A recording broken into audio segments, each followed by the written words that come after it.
May I have your attention, please? Is 1546. And you probably think that in Rome these things are unimportant. No, they are important. So, thank you for coming here. I will be the first to speak, followed by the lady here from the NATO Defense College. And then after that, we have a video, because if you look at the program, we had a director from operations headquarters, NATO Brussels. She could not come, so she sent us a video. You know, you have to go to be happy with that. After saying that, I say again, welcome, buon pomeriggio a tutti. The Foundation works on this region since a decade, and we continue doing this because it is very close to our interests and our values. And of course, I'm speaking of Southeastern Europe, this large area that spans from the Adriatic Sea to the Black Sea. We consider that the region should become part of the Euro-Atlantic community, and the invasion of Ukraine has given a new sense of urgency. NATO is still upholding the open door policy, and the European Union is active in implementing a policy of inclusion that has strong roots. While war and violence still rage in Ukraine, outside the limelight of major media, a crisis is brewing in the Balkans. For instance, Serbia and Kosovo are still locked in antagonism, and Bosnia and Herzegovina is threatened by secessionist challenges. This is a good reason, I think, to accompany the nations of the area and their people from fragmentation to inclusion, from instability to long-term security, good government, and an accomplished rule of law. The region is complex, as we all know, for different reasons, due to its history, local nationalism, fragile economies, embattled democracies, and other things that you know. I don't have to be too long on this. Looking at positive things, I would like to underline that in the Balkans, the EU-NATO strategic partnership that it exists, I tell you, it's not only me saying this, has proven its importance, each in line with their respective added values and working in the same direction. This direction is the final objective of full inclusion. NATO remains in Kosovo with the KFOR operation, keeping the same aim proven over 24 years of security projection. We shall not forget the region is subject to internal strife and external malign influence, Russia being an actor in this respect. Ladies and gentlemen, today the Foundation is addressing a number of issues that are relevant but are not often at the center of the international discussion. Our tradition is to promote a friendly conversation aimed at finding good common solutions. As usual, we wish to promote an informed debate at a scientific level, I underline that, in a spirit of respect, I also underline that, encouraged by the recognition that the region has an international priority, a recognized one. We prefer, as usual, voices coming from the region itself, because they are the main actors and nobody can substitute them. As I said, we focus on Southeastern Europe since a long time. We publish a monthly dedicated journal in English, and this is already the 10th conference on the region and its perspective. You see in the program that we are touching upon a number of crucial issues of general relevance under the catchword of resilience, to accompany the aspirations to reform and the final inclusion into the European and Euro-Atlantic institutions. I welcome a large number of speakers and moderators of the highest quality and recognized experience here today. Some of them are also long-time good friends, and we continue to work together. I wish to thank them warmly for having accepted our invitation here in Rome, and I remain convinced that this is a natural and privileged place for a serious conversation about this part of Europe. I conclude thanking the entire staff of the Foundation for their good work and their juvenile enthusiasm, and all those who supported us for this event. Buon pomeriggio a tutti, buon lavoro.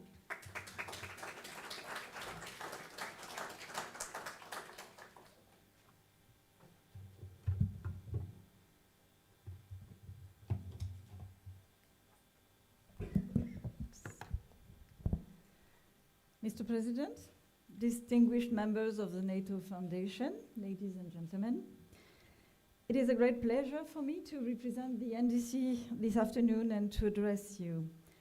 Our two institutions share the same mission: to better understand the world around us and to anticipate major strategic challenges. Allow me to open this conference with a simple conviction. There are no longer any peripheries to European securities. Today you have chosen to discuss a topic that I believe lies at the very heart of the security and prosperity of our continent.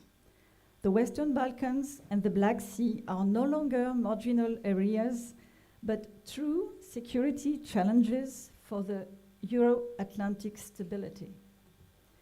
In the Western Balkans, we are witnessing a resurgence of political and identity tensions. Renewed secessionist threats in Bosnia and Herzegovina, persistent political instability in Serbia, and the stalemate between Belgrade and Pristina over Kosovo are alarming signs of weakened institutions, democratic fatigue, and structural vulnerability. These internal fragilities, amplified by hybrid threats, targeted misinformation, corruption, and organized crime, undermine citizen trust and create fertile ground for external interference. Looking further east, Russia's aggressive war against Ukraine has highlighted the strategic importance of the Black Sea for Euro-Atlantic security, Europe's energy security, and even global food security. This conflict has also reminded us that the region remains a vital crossroads connecting Europe, Central Asia, and the Eastern Mediterranean. Today, with nearly half of the Black Sea littoral states belonging to the alliance, these developments illustrate a fundamental principle.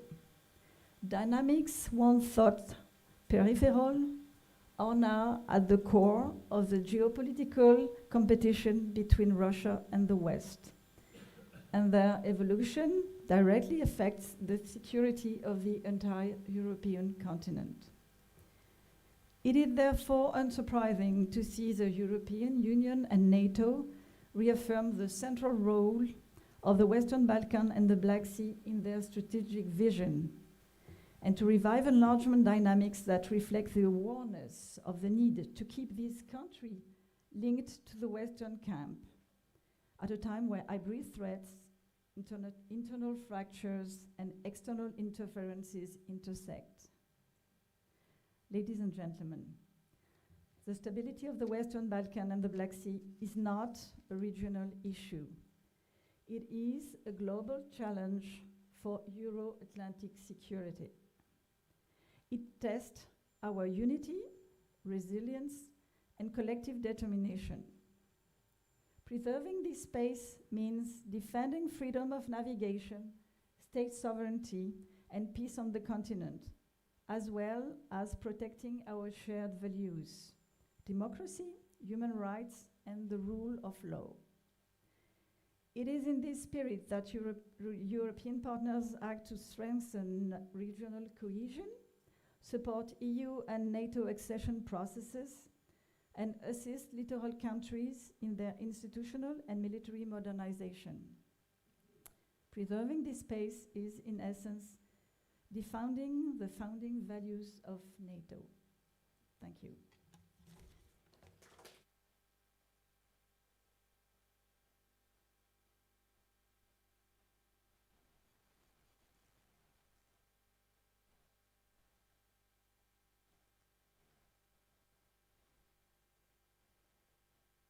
Good afternoon, ladies and gentlemen. It's my distinct pleasure to deliver opening remarks to you today.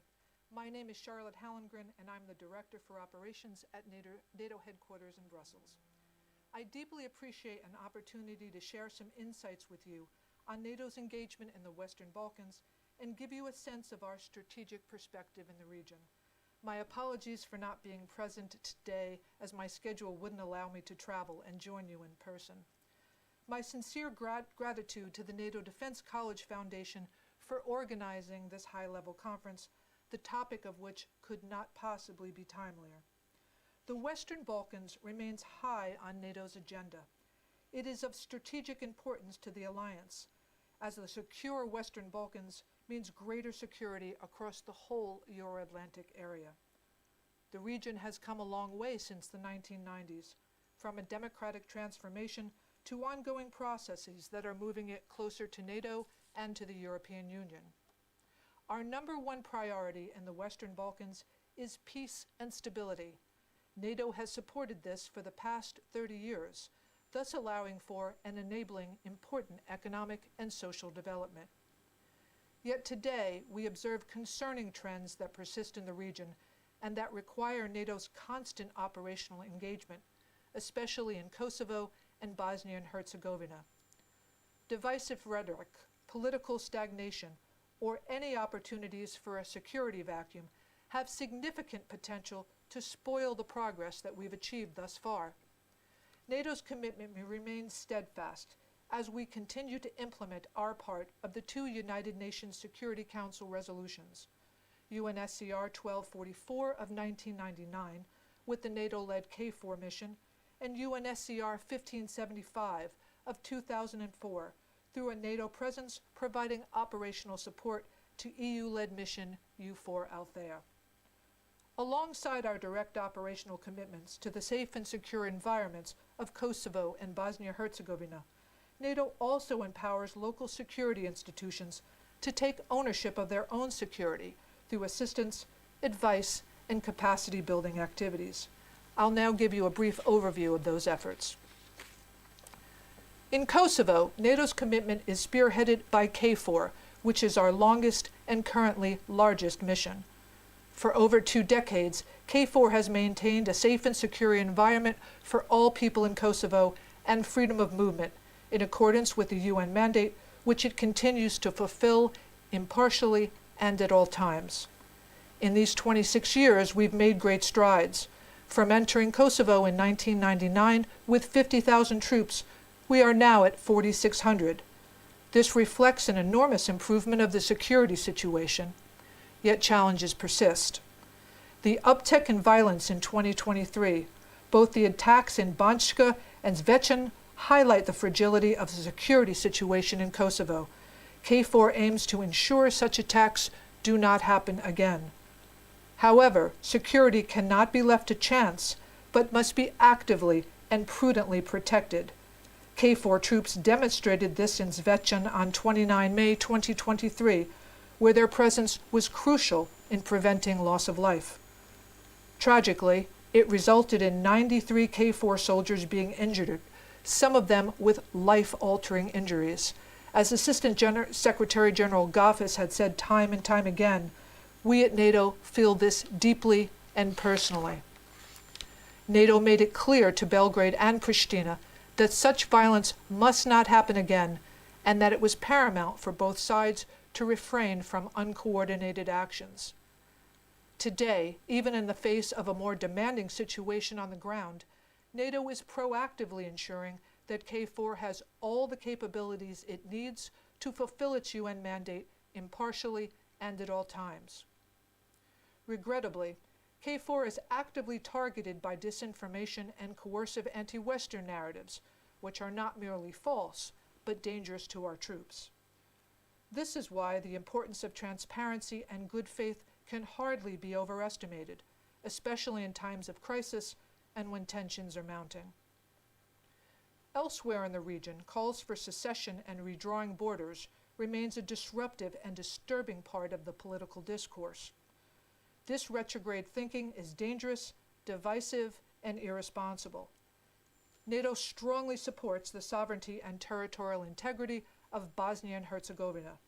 NATO allies are clear that we will not allow a security vacuum to emerge in Bosnia and Herzegovina or elsewhere in the Western Balkans. NATO's contribution to the EU-led Operation EUFOR Althea under the Berlin Plus arrangement exemplifies our commitment. We are expecting all actors to remain responsible and for the UN Security Council members to renew the mandate of EUFOR Althea for another year on 31 October. Finally, to support long-term stability, NATO is investing greatly into building the capacity of local security institutions in the Western Balkans. That is the ownership pillar, the cornerstone of lasting transformational change. In Bosnia and Herzegovina, we support reform efforts to make the country more resilient and secure, including through a defense capacity building package. This effort strengthens their capabilities in areas including crisis management, cyber defense, and counterterrorism, and enhances the interoperability of Bosnia and Herzegovina's armed forces with NATO's. This year, we expect to launch programs of activities in a number of domains, including counterterrorism, cyber defense, air evacuation, military police, and crisis management. Important steps have already been undertaken. More than 8 million euros have been contributed to the dedicated trust fund by NATO allies and partners. In Kosovo, the NATO Advisory and Liaison Team for decades has been providing capacity-building support to the security organizations in Kosovo within the areas of crisis response, response to natural and other disasters and emergencies, explosive ordnance disposal, and civil protection. NATO's goal is to support Kosovo and Bosnia and Herzegovina to develop modern, transparent, and accountable security institutions, focusing on civilian oversight and democratic control of the security forces. Those efforts are long-term investments. They will have long-term benefits too. We cannot afford to lose sight of those amidst crisis, nor leave gaps that would spoil any future reforms. The people in the Western Balkans deserve to live in peace and to freely decide their own future. This is the vision that NATO has supported and will continue to support. Let me be clear. The Alliance and our partners will stay fully engaged in the Western Balkans to support regional stability. We are prepared to adapt, to respond, and to reinforce our presence as necessary. But ultimately, lasting peace will come not from our troops on the ground, but from courageous and constructive political solutions. Our skill set is security, yet the region requires so much more. That is why NATO continues to fully support the normalization of relations between Belgrade and Pristina, led by the European Union. This is the only way to solve pending issues and secure a stable future, ensuring that the rights of all communities are respected and safeguarded. To move the dialogue forward, both sides must show flexibility, make the necessary compromises, and focus on the long-term gains. I thank you for your time and for the opportunity to address you today, and I wish you a very successful conference. Thank you.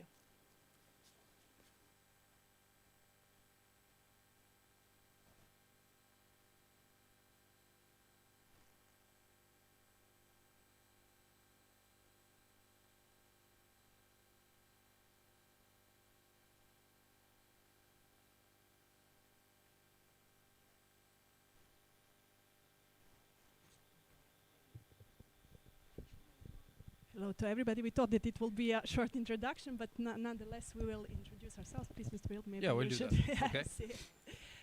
Okay, it's an immense pleasure to be here today at the start of the Balkans Black Sea Perspective Conference and to talk about important subject of the significance of Dayton Accords. My name is Milica Marinovic. I'm media advisor to the President of Montenegro.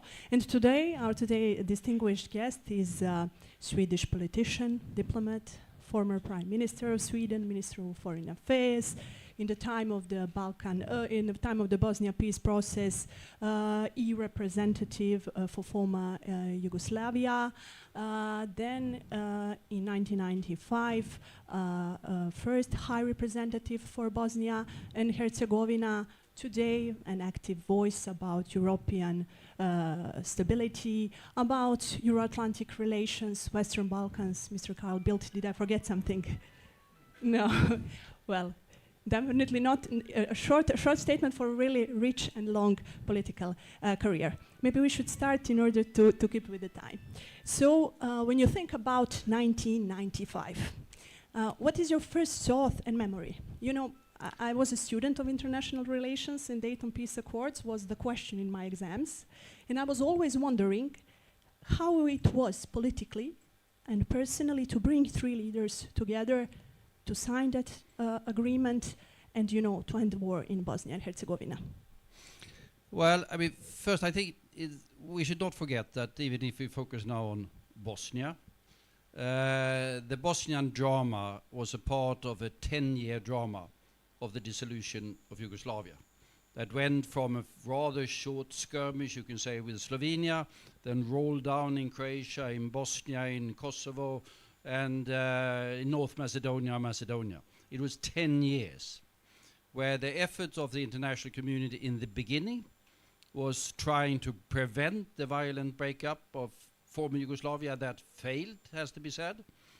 But in the middle of that, the effort was to prevent the violent breakup of Bosnia, which was, of course, a mini Yugoslavia. And that sort of illustrates the magnitude of the problems that was there. 1995, that's sort of the end phase of the war, but it was also the perhaps second worst year of the war. The worst was in 1992, I think, but 1995 was pretty bad, has to be said, because that was the fact that there was the realization by all of the actors that the war was coming to an end. And when the war is coming to an end, you do the final battle to be in the best position when the negotiation starts. And that fueled a lot of the military activity and a lot of the ethnic cleansing and all of the horrors that we saw during that particular summer.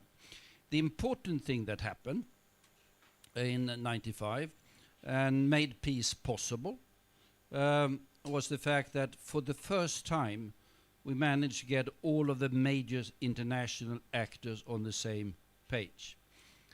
The Americans got their act together. They were fairly divided in Washington. There was a division between the Europeans and the Americans.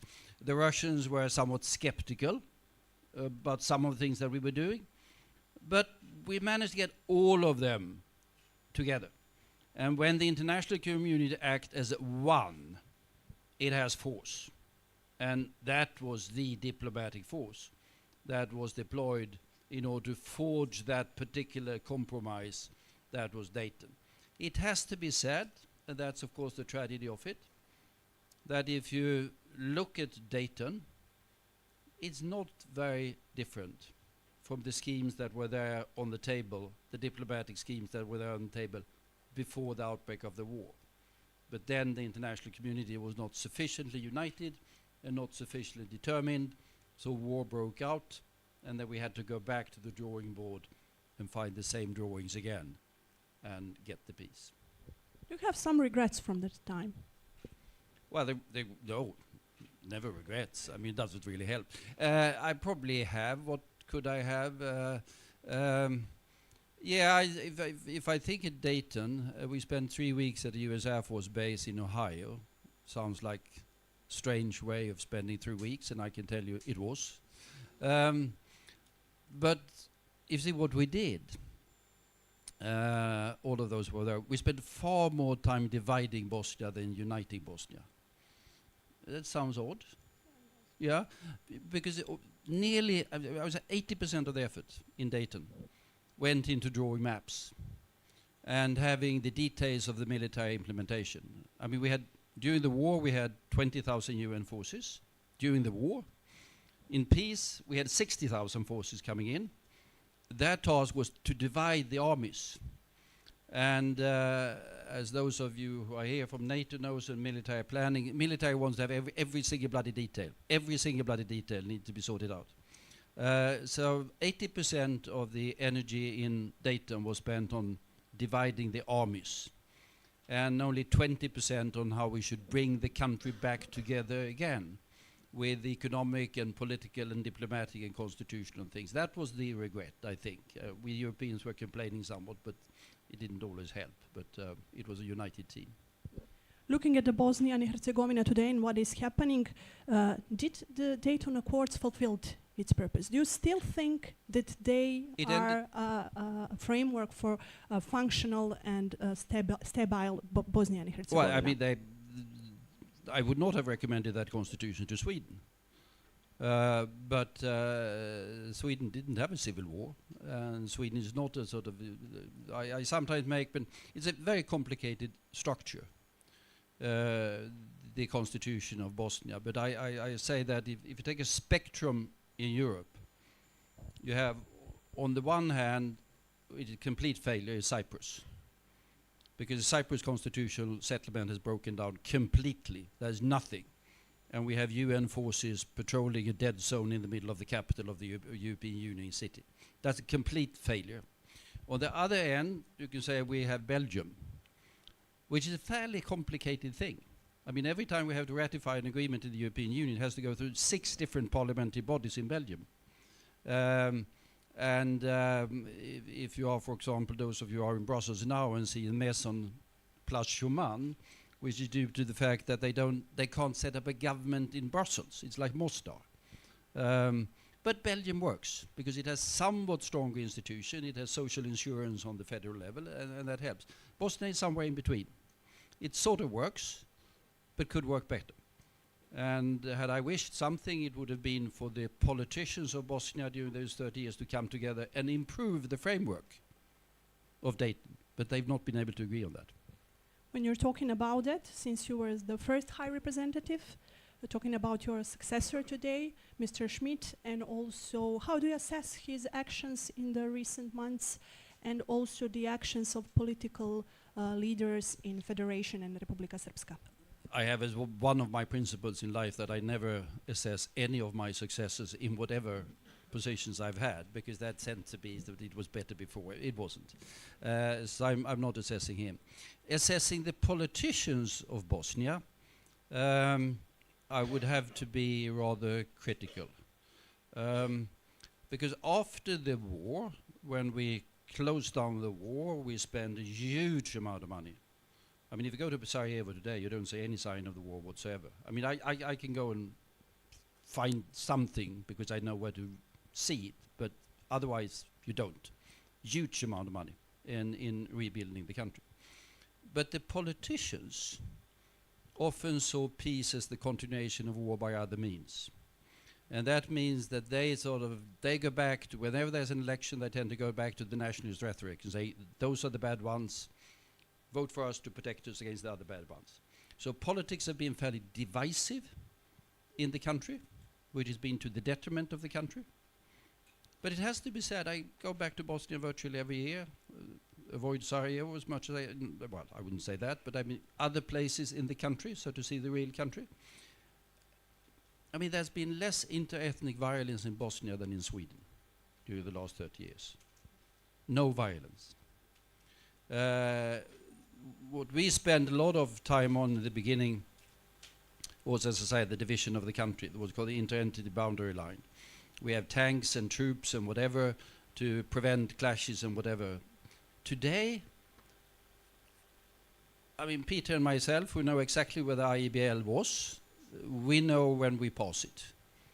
But if you don't know it, you don't know it. You don't see it. You can see a sign somewhere. But otherwise, people interact. There's virtually no tension between people.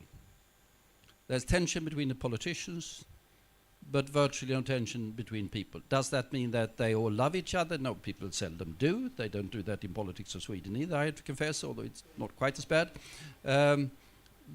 But they know there was a war. A war is a bad thing. And now they're building a peace.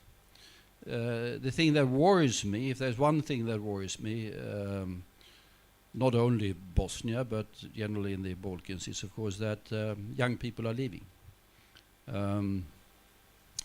Bosnia used to be 4.5 million people. It's now 3.5 or something like that. and they queue up outside the German embassy to get permission to work in Germany. It's sorry to say, virtually the same all across the Balkans, but still, I think that's really the thing that needs to be done, to give sort of confidence in the future of the country to young people, so that they stay and invest in the future of their country, because it has assets, it has resources, it has possibilities. When we were talking about Western Balkans, things have changed profoundly since the 1990s. You have Yep. some countries which are the members of the NATO alliance, others are part of the EU, some are on the path, some are neutral. But how do you see, the Western Balkans 30 years after? Did the politicians learn something about the Dayton? Well, I think after Dayton, there was some of us were then trying to say that we need to have a push for sort of European integration and things like that. Not very much came of that. Then we got the Kosovo War, and after the Kosovo War, there was a renewed push for that, the stabilization and what we call that stabilization agreement of force or whatever it was called at the time. Not very much came of that either, has to be said. Croatia became a member of the European Union in 2013, but since then, until recently, I have to say, the Brussels machinery has paid lip service to enlargement, but not very much more than that.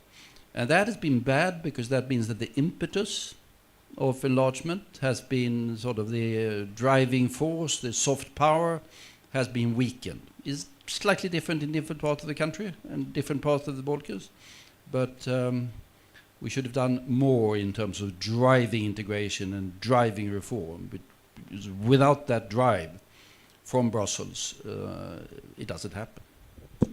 Today you have often different voices from the European capitals. Yes. You have a number of candidates. The country where I come from, Montenegro, is also one of them. Bosnia and Herzegovina, whom we spoke about, is also a country which is candidate. Our motto and our credo in Montenegro is 28 by 28. Is this possible? Do you see enlargement in the next years happening, especially when we have in mind global shifting power circumstances? Yes, but the global shift has, as a matter of fact, helped the Western Balkans in this particular case, because the thing that brought enlargement back is Ukraine.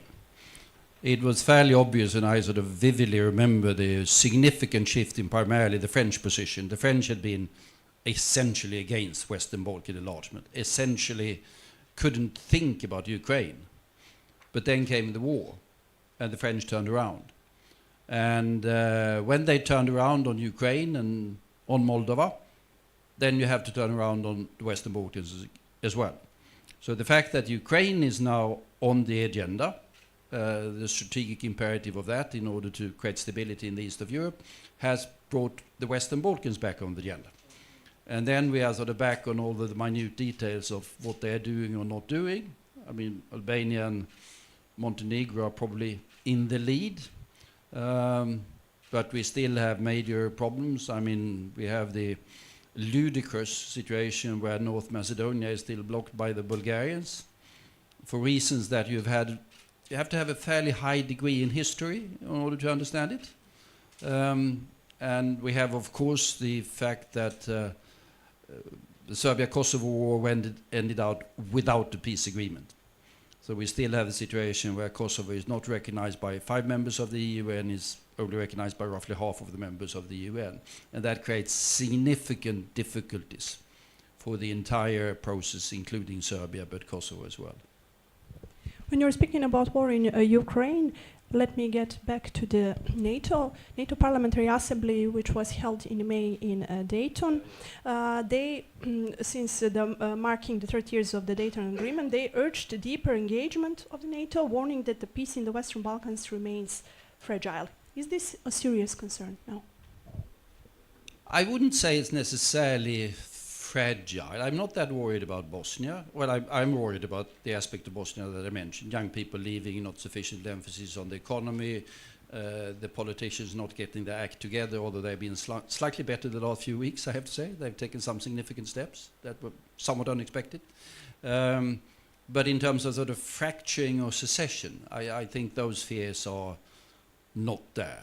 It has to be noted, by the way, that here the Russians have been somewhat helpful.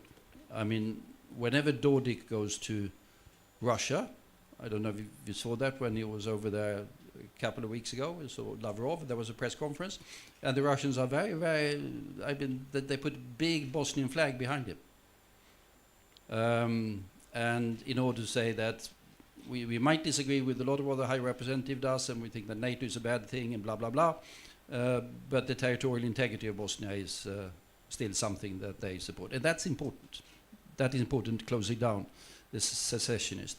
I'm worried about northern Kosovo and the inability to move forward on, as a matter of fact, the agreements that were made on some of the things in Kosovo, also for the Serb minority. I mean, there were agreements made, but the inability to move forward on implementing those creates difficulties. And I'm worried about, as I said, the hold-up with North Macedonia. Then I can be worried about a lot of details about sort of Montenegrins, Albanians, or Bosnians don't implement the one or the other directive coming out of Brussels on food safety or pig wealth or whatever else Brussels, but that's not a key thing. So except the north of Kosovo, as you said, what are the most pressing risks for the rest of the region? No, it depends on what you mean by risk. The overall risk is stagnation. That they don't manage to break out in terms of enlargement, in terms of economic development. It's not that they're doing that badly, has to be said. I mean, the Bosnian economy is plus 2 point something. Serbia has been doing, I mean, if I remember the figures, they are, if we compare the key countries now with the EU average, I think Bosnia is roughly, in terms of GDP per capita, I think Bosnia is roughly a third of EU GDP per capita. That's bad. Serbia is roughly 55%. Croatia is roughly 75%. So there are, Kosovo, I don't know. Kosovo would be below Bosnia, I guess. So there are these divergences that must be overcome, and they can only be overcome by economic integration. And economic integration can be furthered by European integration, but can also be significantly complicated by political flare-ups. Northern Kosovo, to take just one example, which is the most obvious one. I mean, that's really the only one where I can see that I see be a security threat. I can see smallish things in Bosnia if I really spend some time finding something, but nothing that would make me awake at night. Have in mind everything that you said, and since our time is running, what is that one piece of advice that you would give to Balkan leaders at this particular moment? Concentrate on economic development. If you don't get the economies moving, you will lose your young people. And then you will be left with a situation that will be very difficult. You get a lot of old people there, but you have to pay for them. And you don't have the vitality of the societies. And you can only get that going by being more serious with the EU enlargement process. That, I think, stagnation, because of the risk of attention, lack of attention on economic development, is probably the biggest long-term risk of the region. If you had a chance now, I have still time, if you had a chance now to rewrite some Dayton Agreement 2.0, what would you change? Oh, I think I spent a lot of time in Dayton trying to get them to abstain from the stupid arrangement that they have for the governors of Bosnia, where they have the three-person presidency, and then the person who could not be called prime minister, but is chairman of the Council of Ministers. And this was, of course, because, I mean, it was Alija Izetbegovic couldn't tolerate the thought of Haris Selajic being prime minister, so block the possibility of prime minister. And then they were all coming from the Yugoslav constitutional tradition. And Yugoslavia was run by these presidencies with rotating people all the time. So it started with, I think, they wanted a rotating presidency of 7 people or whatever it was, and we said, this is ludicrous, you can't run a country with a presidency of 7 people rotating, simply doesn't work. It doesn't work in Yugoslavia, by the way, at the end of the day. And at the end of the day, we managed to negotiate them down to 3, which was bad enough in my opinion. But that is the aspect of the governance that we failed to break their Yugoslav mindset. And at the end of the day, we had to say, it is their country. It is not our country. And if they fought to forward their country according to the constitutional principles and traditions that they have, who are we to come from California or Sweden or Bavaria and dictate something else to them? Mr. Bill, thank you very much for your insight and thoughts. Thank you. I hope you're Thank you very much.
We're actually just going to take a second and introduce ourselves to each other, if you don't mind. I think that's appropriate, so I can introduce them to you.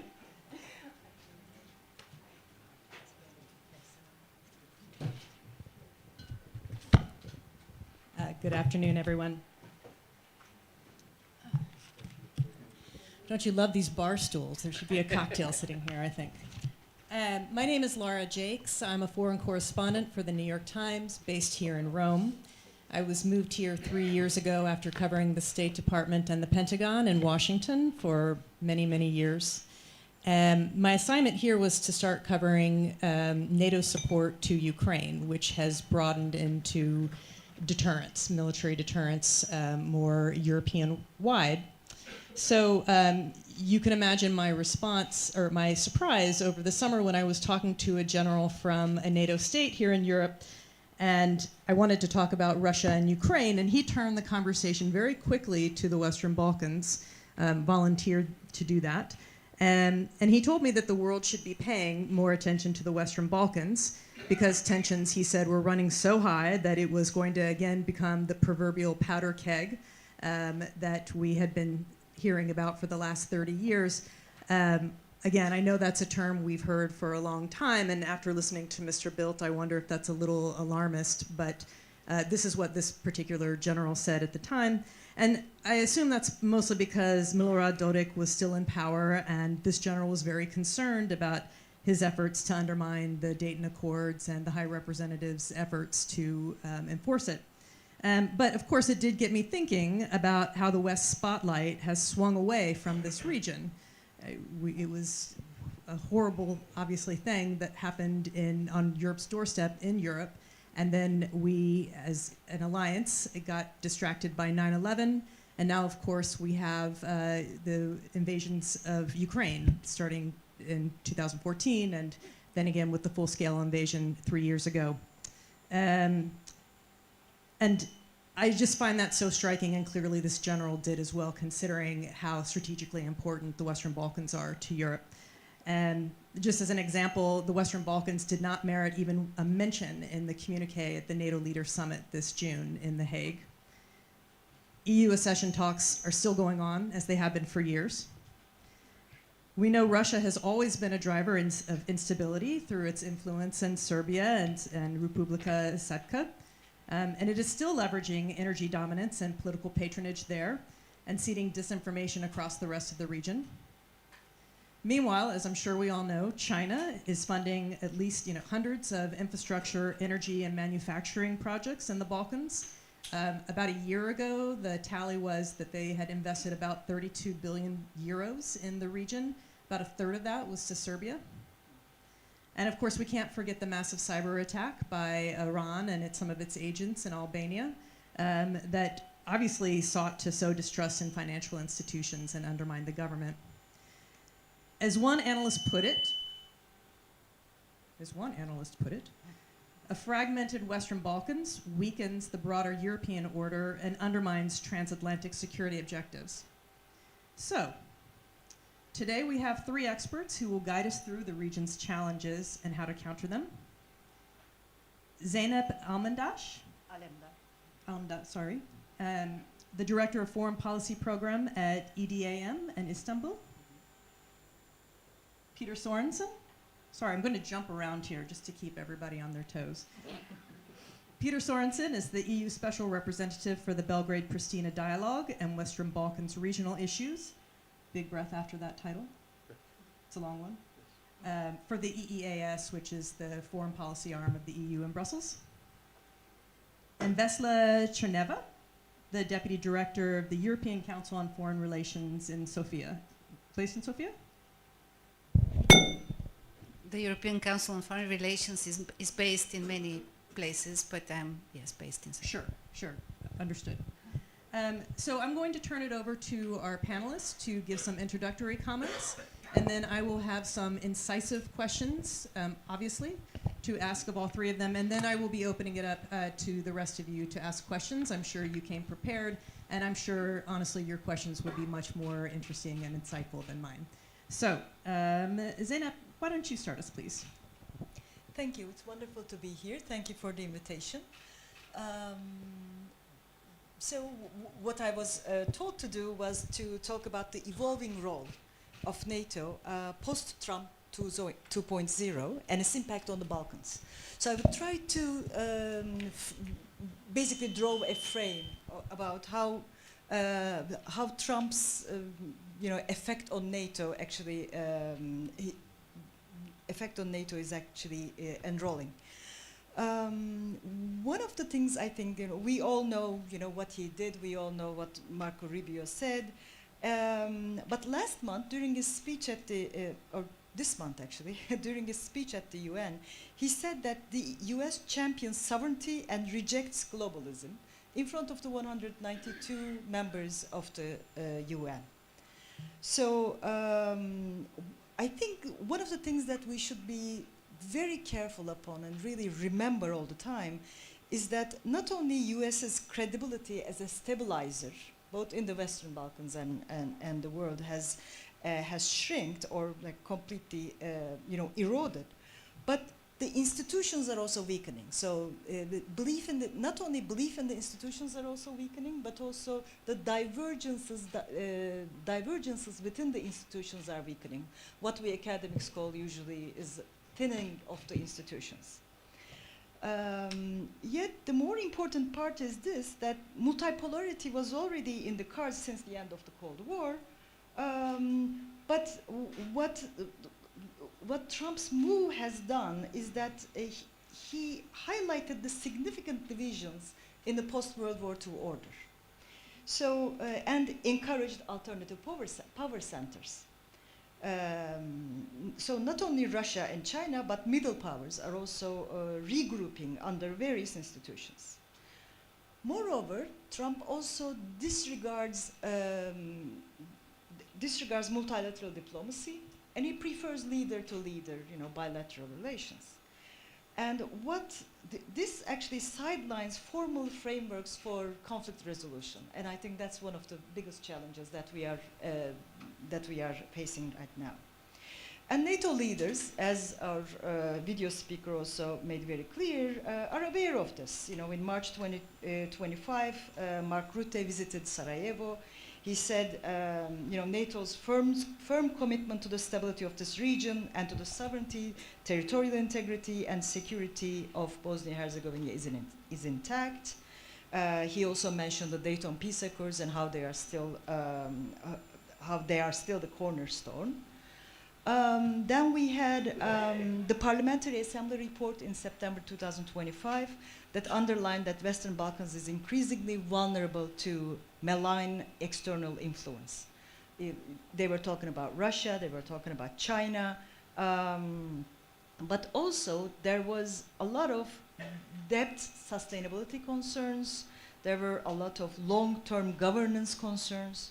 So I think these are the types of the things that we should be probably thinking more about in the coming years.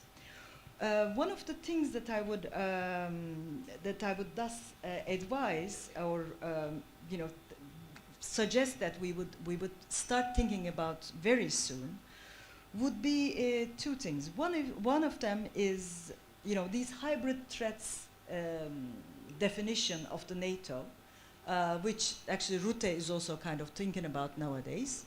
What does really hybrid threat mean? Where does it really start? When you say something, when you define something as hybrid, it's you can basically put everything in there. So is this going to be some type of political influence or something else? So we should probably think about that. And the second is, and this is also in the strategic concept, we kind of had it kind of mainstreamed it in the NATO strategic concept in 2022, but we don't see enough, I think, comments or prominence of the economic security risks, which also you were advising to Bosnia as well. So I think one of the things, so I think the things that we can definitely do will be to think about these things in a much, more, concentrated way, and try to solve the tensions that are already going on, the ethnic tensions, the territorial disputes, the geopolitical polarization, the external pressures, the influence operations, the disinformation, propaganda, all the threats, the military build-up and different types of alignments between various countries. So I think what I will mostly focus on will be two things. One of them would be this disinformation, because at EDAM we've done a lot of work on disinformation and how NATO and the European External Action Service do not unfortunately talk to each other too much, and they're both working on foreign information manipulation and interference, but they are naming it differently. So I think that is one thing that we should definitely think about, and how to cooperate, how to make EU and basically NATO cooperate on these definitions of disinformation. And the second one is again as you also mentioned, these Chinese investments in Serbia actually equal to all 27 EU countries' investments in Serbia. Russia controls Serbia's energy markets. Bosnia and Herzegovina has 2 refineries which are both owned by the Russians. So, one other thing that we should do is, how to basically increase economic security within the NATO's strategic overview. So, thank you. Thank you, Sonat Zeynep. Before we move on, I would just like to ask people to silence their cell phones so we don't miss what our panelists are saying. I'd really appreciate it. Thanks. Peter Sorensen, could you lead us off with what it looks like from the EEAS? Thank you very much. Yes. Thank you, first of all, for inviting me to this event. As one of Carl's former employees, it's fantastic to be back here and talk about things we really like, and as he alluded to, the region is something that's close to heart. So I have been working with the place since 1995. I have worked in Zagreb, I have worked in Sarajevo, I worked in Skopje, I worked in Pristina, and I worked in Belgrade, and then I'm back to Sarajevo. So that has been my trip. And now I was lucky enough to get back to work with the dialogue that's been mentioned before. But I will ask to say a little bit about how to prevent crisis in the way we are working today, and I will take my departure in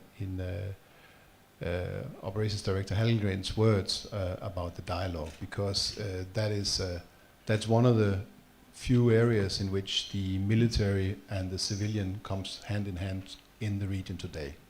But before I do that, let me just say, I probably subscribe to the description closer to that of Karl's than that of the general. People are living in the area, but are they using their institutions, or the institution being used to this fullest? Probably not. Where there is a challenge really is on those areas and those things where we haven't found a resolution. And this is where the dialogue comes in. Because what happened was, allow me for 2 seconds on history. 1999, NATO bombed Serbia, and the UN administration in Kosovo installed. United Nations took over the administrative responsibility for the territory. The jurisdiction was established at Kosovo, and UN governed the place. Fast forward, 2008, Kosovo declares independence, challenged by Serbia. Serbia has an intermezzo that goes over the International Court of Justice. International Court of Justice in 2010 comes out and says that the Declaration of Independence is not illegal from a international law point of view. And then the General Assembly invites the European Union to facilitate a dialogue between Pristina and Belgrade. Pause a second for that. We had 50,000, as we heard from the introduction, we had 50,000 soldiers in Kosovo and 8,000 policemen over the years. And 2011, 12 years later, we invite the parties to sit down and talk to each other and find the solutions. And that is the context in which the dialogue was born. Since then, 90 agreements has been made about practical things of running border boundary, and I say that's because some has recognized, some has not, depending on where you come from. Arranging practical arrangements, such as getting what was before and during the UN reign was Serbian municipalities, suddenly were municipalities that was run inside the Kosovo system. We transformed the police from a Serbian police into a Kosovo police. They transformed the judiciary from Serbian into Kosovo, and so on and so forth. These 90 agreements basically focused on making life for people living there as normal as could be, while not touching the issue about status and so on and so forth. And mind you, these things were happened by agreements, not by force. UNMIK couldn't do it with military. The parties did it themselves by talking. But one thing that's very clear is these things take time, and the political reality needs to be there. It was not a Dayton exercise where you brought everybody to an army base. It is an exercise that happens in a normal political environment where the political realities of the two sides needs to fit as well. So where the issue of the military creating the safe and secure environment is supported by a political reality with a process that moves forward, this is where you see the dialogue today. And it has been a success insofar that there has been things going on and has been agreed, which we never thought we could do. Now, to the point that was made early on, that we have the northern part of Kosovo that is concerning, it concerns a lot. We had elections yesterday, and everybody participated. Now we wait till 1st of November to see if the mayors are installed again. If that happens, we are back on track with running a Kosovo as it was agreed by the parties. I'm going through this to say these things takes time when it's not a peace agreement as such, and this is what we have been doing. But it cannot be done unless we are working side by side. And as Hallengren rightly so said, that we are trying to make sure that when we are moving these things forwards, we do it hand in hand, and that's what we have seen with between the NATO mission there and my own setup. I think I'll stop there. I actually have a follow-up question. If you could just since you're going through the history of this, if you could clarify something for me. In 2023, there was an agreement in principle in the dialogue between Belgrade and Pristina. I thought that was for normalization, but I also thought that nothing had happened since then. Could you clarify what the status of that is and why it hasn't, if I'm understanding this correctly, why it hasn't moved forward? Yes. Are we on? Yeah. So what has happened through the 90 agreements that I mentioned before has been a succession of agreements from 2013, 15, 16, and the biggest agreement came in 2023. What happened there was that whereas the first agreement focused very much on technical, get the boundaries to work, get the administration to work and so on, the agreement in 23 was basically codifying all the agreements that's been beforehand into one big agreement called the organised agreement. What happened then was a discussion between the parties who moves first, because inside the 2023 agreement, which is basically drafted and crafted over the principles of the German agreement, accept each other's presence but don't formally recognize. Inside that agreement, there are some wishes of both sides, and of course, both sides wishes the other part to start implementing their part first before they give theirs. This is no new thing in a dialogue. If you look at the agreements that have been done over the years, it takes it's not quick to make an agreement, but the easy part is make the agreement, the difficult part is the implementation. Dayton shows that as well. So the traditional, we will have an agreement entered into, and then it will take 1-2 years to implement it. So only after 2 years you could start seeing the implementation happening. The one that takes the longest part has been such a practical economic thing about how to pay for your electricity if you live in the north and how electricity systems should work. It took 9 years from we started to the agreement was in place. Now, with that in mind, I'm not so concerned about the 2023 agreement, because it does have a lot of elements and it will take, my guess, it will take some years before we end up with, we can say that this has been agreed. But the difference with the 23 agreement compared to the other more practical, technical ones is one is super political as well, because it includes live and let live, the live and live part that was in the German as well, and that will take time to implement. It requires Belgrade accepting that Kosovo becomes member of international organizations. It requires that Pristina accepts that a methodology is found that will allow for Serb majority municipalities that they somehow can cooperate and work together. It will require that Belgrade accept symbols and things like Pristina is using. I imagine that has to be from a country that doesn't recognize Pristina as an existence. So therefore, it will take time. So the agreement is in place, and now we are quietly mulling through, plowing through, finding ways to do the implementation. It takes the problem that the challenge we have is that every time we meet and people know that we meet, there's an expectation that we have results, and we don't. It doesn't work like that. It takes a lot of time. This is basically where it is. So hence all the academics and those who doesn't sit with fingers right into it, they will say nothing is happening, but it is.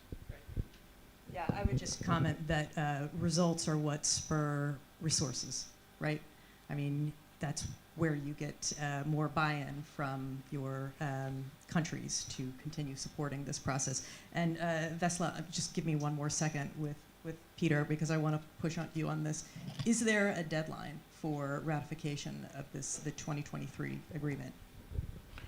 There isn't a hard deadline written on paper, but I believe myself there is a deadline out there that, and that goes for any international agreement, diplomatic arrangement. If you agree and you don't get it implemented, it dies dis vetuto. So I believe that in the coming year, 1-2 years, we need to start seeing movement on implementation. The time that has been spent now in disagreeing of what not to agree on, fine, that is acceptable in this line of business, but there has to be, within the next year or two, there has to be some movement on these issues. Thank you. And Vesla, if you could talk to us a little bit about some of the new and old challenges that the Western Balkans are facing. Yeah, thank you, and it's great to be here. And speaking after Peter will probably feel simpler and easier, because he's he's obviously explaining a very complicated process that is very difficult to implement. But I mean, having also Carl here, also with what he told us about Dayton, this is really a little bit the fate of the Balkans, to be going through processes that to some may look like going in circles, and in the last couple of decades, and I say that because Carl may be Peter's former boss, but he's kind of my current boss, being the co-chair of ECFR. But we worked together on something called International Commission on the Balkans 2 decades ago. And back then we were wondering how to win the peace in the Balkans, not only how to stop the war, which was obviously the big result of Dayton and the other subsequent agreements. But winning the peace has proven to be still, you know, a convoluted game. And as it was said, it's not that the Balkans are going to explode tomorrow.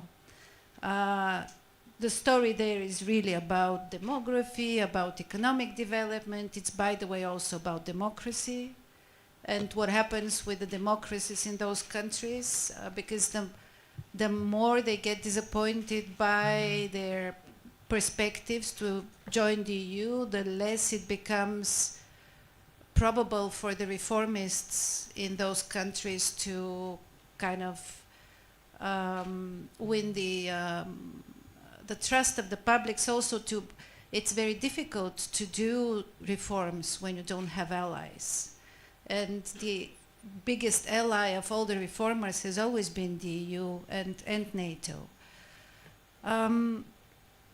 If we look at the Western Balkans from a NATO perspective, of course it's a mixed bag. I mean, you cannot talk about the region because 3 of the countries are members of NATO, 3 are not. Some of them are producers, so to say contributors to the security. Others are consumers of security guarantees and security arrangements. We have U4, we have K4.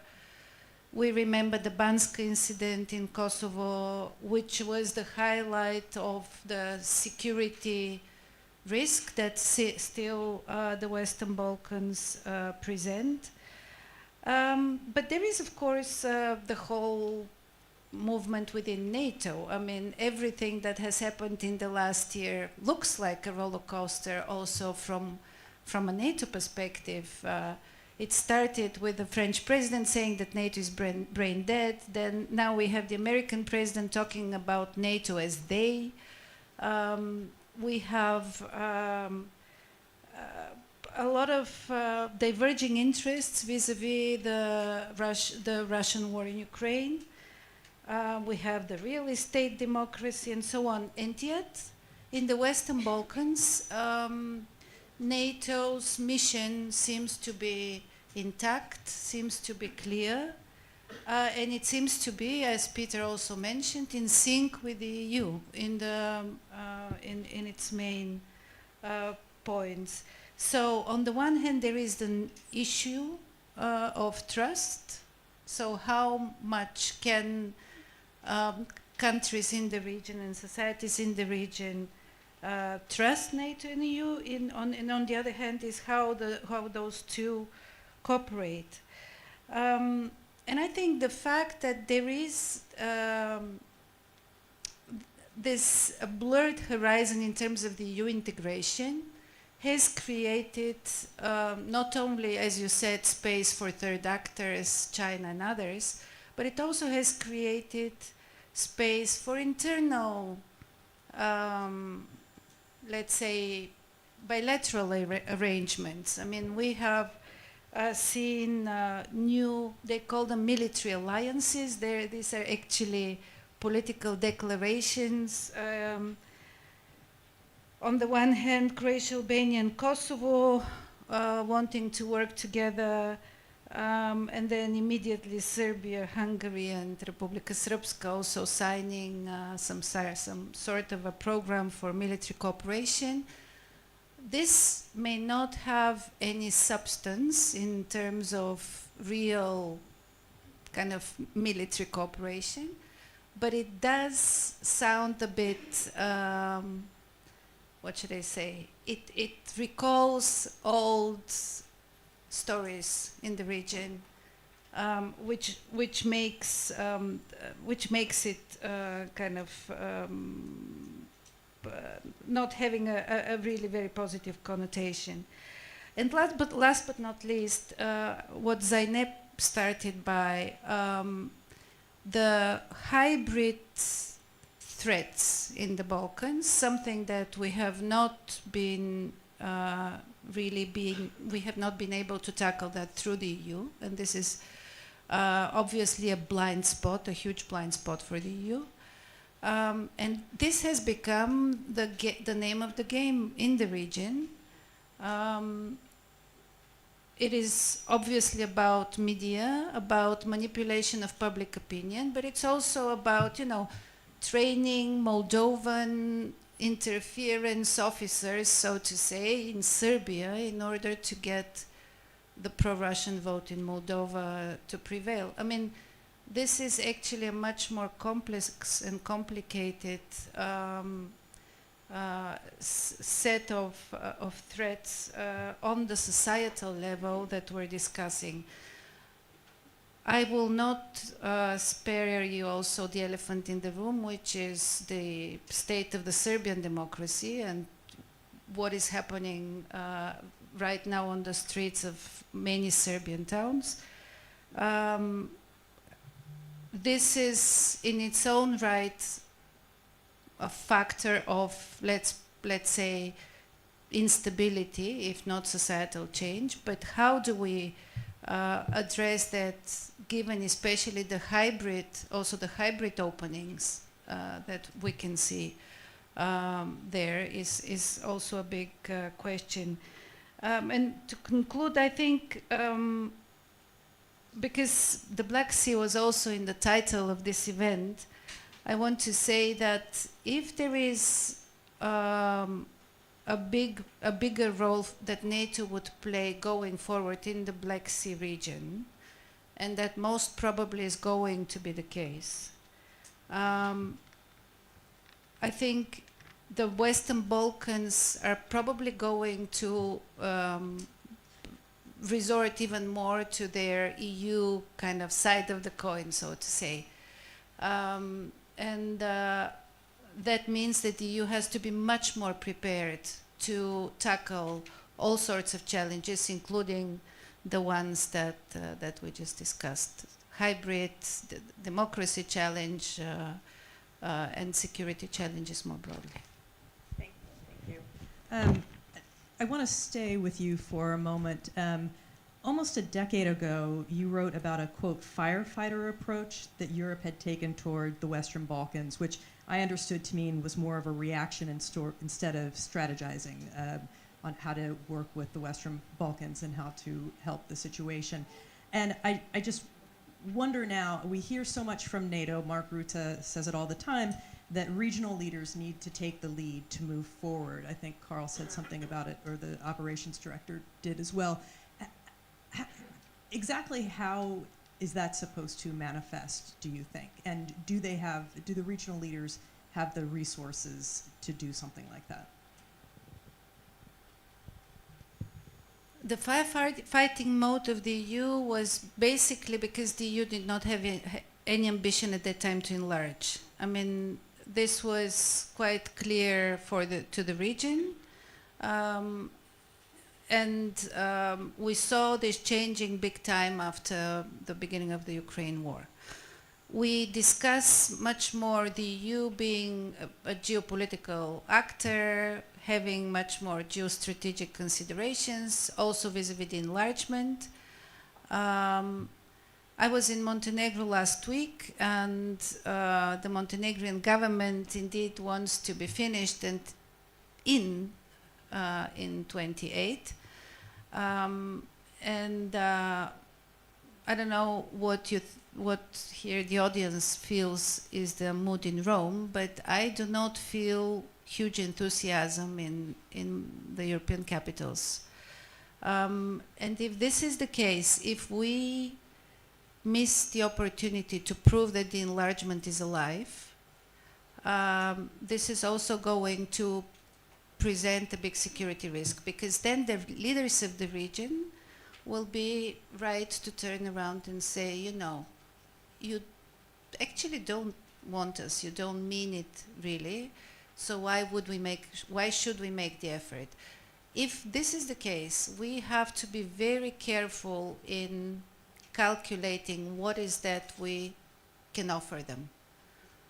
Can we offer them some sort of a privileged partnership? What does it mean? Can we offer them a special security arrangement for those who are not in NATO, and so on?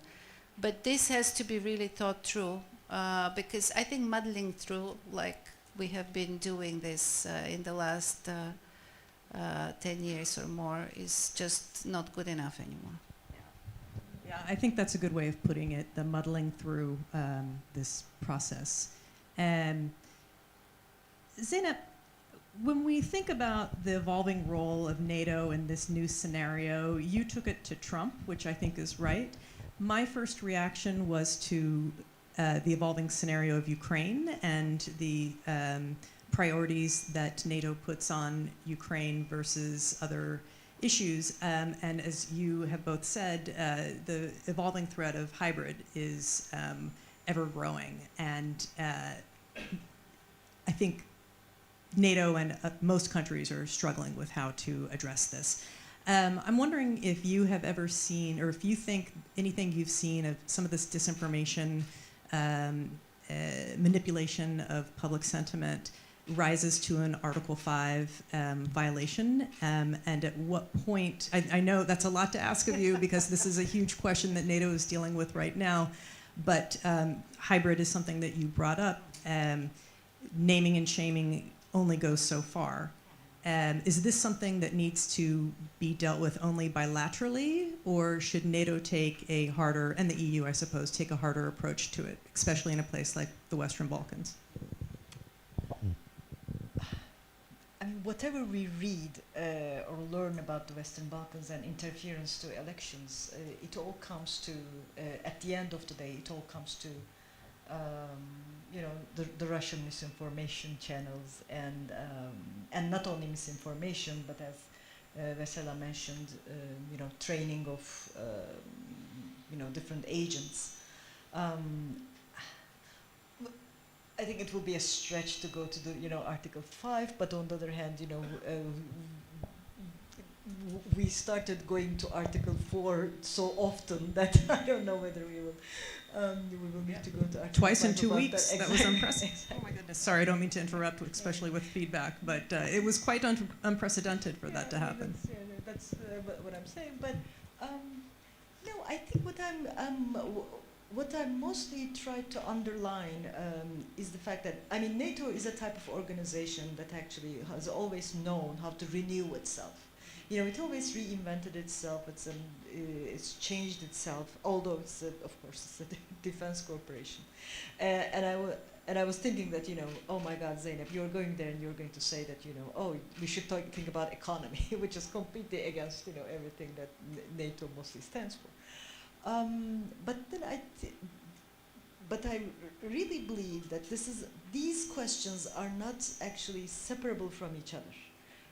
I mean, that's one of the reasons why, you know, the Dayton Accords do not work. I mean, that's what happens in Serbian streets. I mean, what happens in Bosnia and Herzegovina.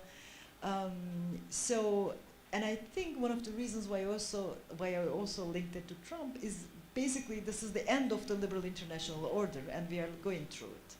So international organizations such as NATO, which, I mean, we had the privilege in our lifetime to live safely under for, I mean, I don't know how you define safety, but, you know, still somehow. We have the opportunity to actually renew, you know, our priorities and think about it, because this is something that we are good at. This is something that NATO has done before. That is why I think, like, I'm trying to link all these, you know, international organizations in such a way that we will find, you know, commonalities that will actually benefit, you know, benefit all the nations and all the states, and actually help the citizens to live peacefully and not, you know, do it as the Dayton Accords, which, you know, the results we are actually seeing now. Thank you. I'm going to ask one last question of Peter, and then I'm going to open it up to questions. So if moderators could get their microphones ready to pass around, I'd appreciate it. Peter, I'm curious about how the end of the war in Ukraine might affect the situation between the Serbs and Kosovo. If Russia ends in a position of strength, does this have a knock-on effect in empowering or emboldening the government in Belgrade? That's a big question. And that I wouldn't know what to answer to, but when you started your question, I already knew that I would say it won't have an impact on the conversation between the two sides that I'm dealing with right now. Why not? Because what they are dealing with is they are finding a way through their own situation that they both have claim to the same territory. You can, of course, by extension say, okay, maybe when there is an end, is there a territorial question there and so on? That's true. We don't know. So I think at this stage we can't answer that question. But I can more than saying that the diplomatic work we do with Pristina Belgrade, there's enough energy in that in itself that external things, right now I have my doubt, will have an impact. They need to figure out how to resolve this between them. They are halfway in the German model. Well, we shall see. I hope you're right. Okay, did either one of you want to? Yes, Vesla. I'm very happy that I'm not in a diplomatic role here. Folks, that means this is going to be a great answer. Go ahead. No, I just think that if Russia is to win, we will have a whole different picture in the Western Balkans. And this is quite clear. And it's not, I agree with Peter that on the negotiations of the 23 agreement, it's probably not going to have a direct impact, but it will have an impact on us. It will have an impact on our legitimacy to offer you know, a future to the Western Balkan countries, because in a way it is about also our ability to protect our way of life. It's about our ability to protect the principles of the UN Charter. A lot of it is obviously about borders, territories, and in the Balkans this is still a very sensitive topic. And frankly, you know, I think this would be the least of our problems, probably. Okay, thank you. Questions? I'll start here with you.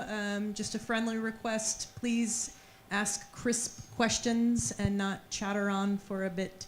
And we'll start right here, please. Thank you. My name is Vessel Mehmedi. I'm an ambassador of North Macedonia here in Italy.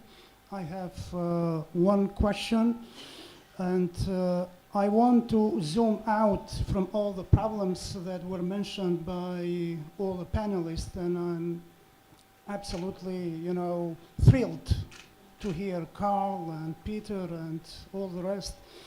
And I want to concentrate on one issue that was introduced tonight by Carl Bildt, which is absolutely amazing and fascinating, and we should concentrate more on that. When he was asked about what would be one issue, one suggestion that you might make for all these leaders of Western Balkans, he talked about economic development. So if the economy is the attraction force for the local leaders of Western Balkans, I would ask the same question.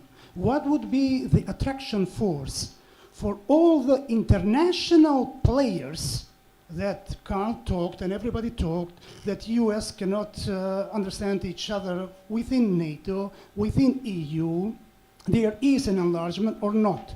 What would that one issue, like the economy that Carl talked about, local players, what that one issue, the attraction force of all international leaders would come together? If security is that one issue, it shows, it demonstrates that it passed 3 years after Ukraine war, and still the enlargement is moving away, it's not there. So is there a shocking event, a political event, a military event that needs to happen at large in order for all the international players to have this attraction force, like Carl is talking about the economy, about local leaders at Western Balkan? Thank you, Ambassador. So what will it take to get the international community refocused on the priority that the Western Balkans is? Peter, do you want to start? We'll just go down the line. Yeah. And a gentle reminder to our panelists, crisp answers as well, please. Okay, we're already there. EU enlargement is, I mean, the new Commission has stated very clearly what the ideas are. So I think the penny has dropped for us in that respect. I was sitting in Bosnia when we said there would be no more enlargement in this.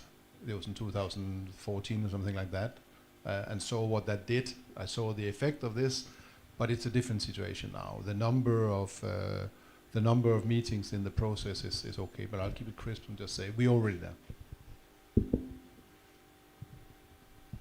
I think it's Ukraine. I think depending on how Ukraine does and what the EU thinks about Ukraine in terms of not only the war but enlargement and how it is going to perform the MFF negotiations next year is going to play a big role in how it thinks about the Western Balkans. Because if in the end the consensus in the EU is that all of this is too hard, too expensive, and it's just going to take too much political energy,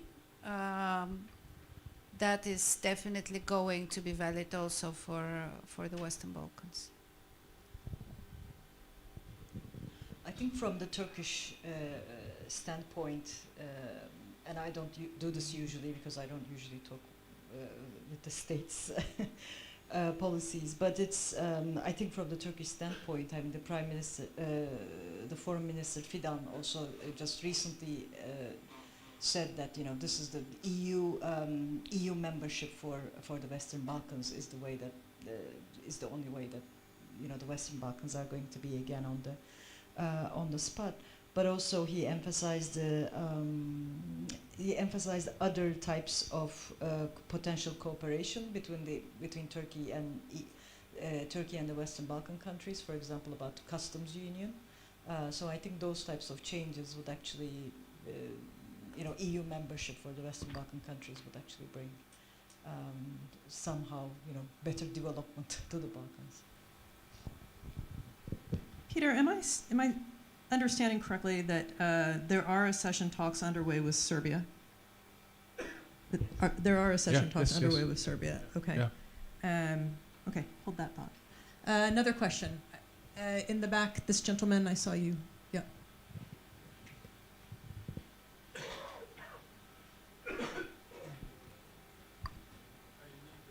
Yeah, it's coming.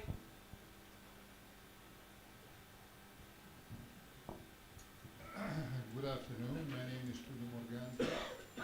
I've been working for 21 years in former Yugoslavia, in each republic, doing institution building. So I have got some grasp of the situation. I was leading the program of reconstitution of the state institutions in Bosnia and Herzegovina. Among other tasks in Macedonia, Serbia, Croatia, and Slovenia, except for Montenegro, I've done them all. My question is why we Westerners opted for a reconstruction, institutional reconstruction in the Balkans without passing through the creation of constituent assemblies as we've done in Italy, as we have done in Germany in the post-war period. Was it too time-consuming? We have opted to support semi-presidential regimes, governments, forms of government, in a framework which was never very democratic. Is there still room to fix the situation and to undertake action to democratize more the institution building and reconstruction of the institutions in ex-Yugoslavia? Thank you. Pretty sure that's to you. No. No? Okay. So, okay, it'll take a woman to step up here then. So, there is a big difference among all the six, right? The real presidential, and this is not even by constitution, but it's by practice, that the president in Serbia accumulated so much power. But actually, all of them have very strong parliaments and very strong parliamentary constitutions. This is, by the way, a blessing and a curse, right? Because it's a curse because you constantly have to struggle for majorities in a highly fragmented environment, and in the Balkans, highly fragmented environments are just not nice to watch. And they can be also risky. But also it's a blessing because when we look at Serbia, we see how one very centralized center of power can actually be a reason for problems rather than a solution. In most of the other countries, I mean, they do have strong leaders. These are prime ministers, however, they're not presidents. In most other countries, there is there are strong parliamentary democracies. There is a there was a moment in Albania when they had the opposition was boycotting the parliament, and that was also kind of a period of something like 2 years when you really did not have much parliamentarian life. But I think all in all, this is not, let's say, the issue is more about how you exercise parliamentary democracy rather than about the constitutional setup.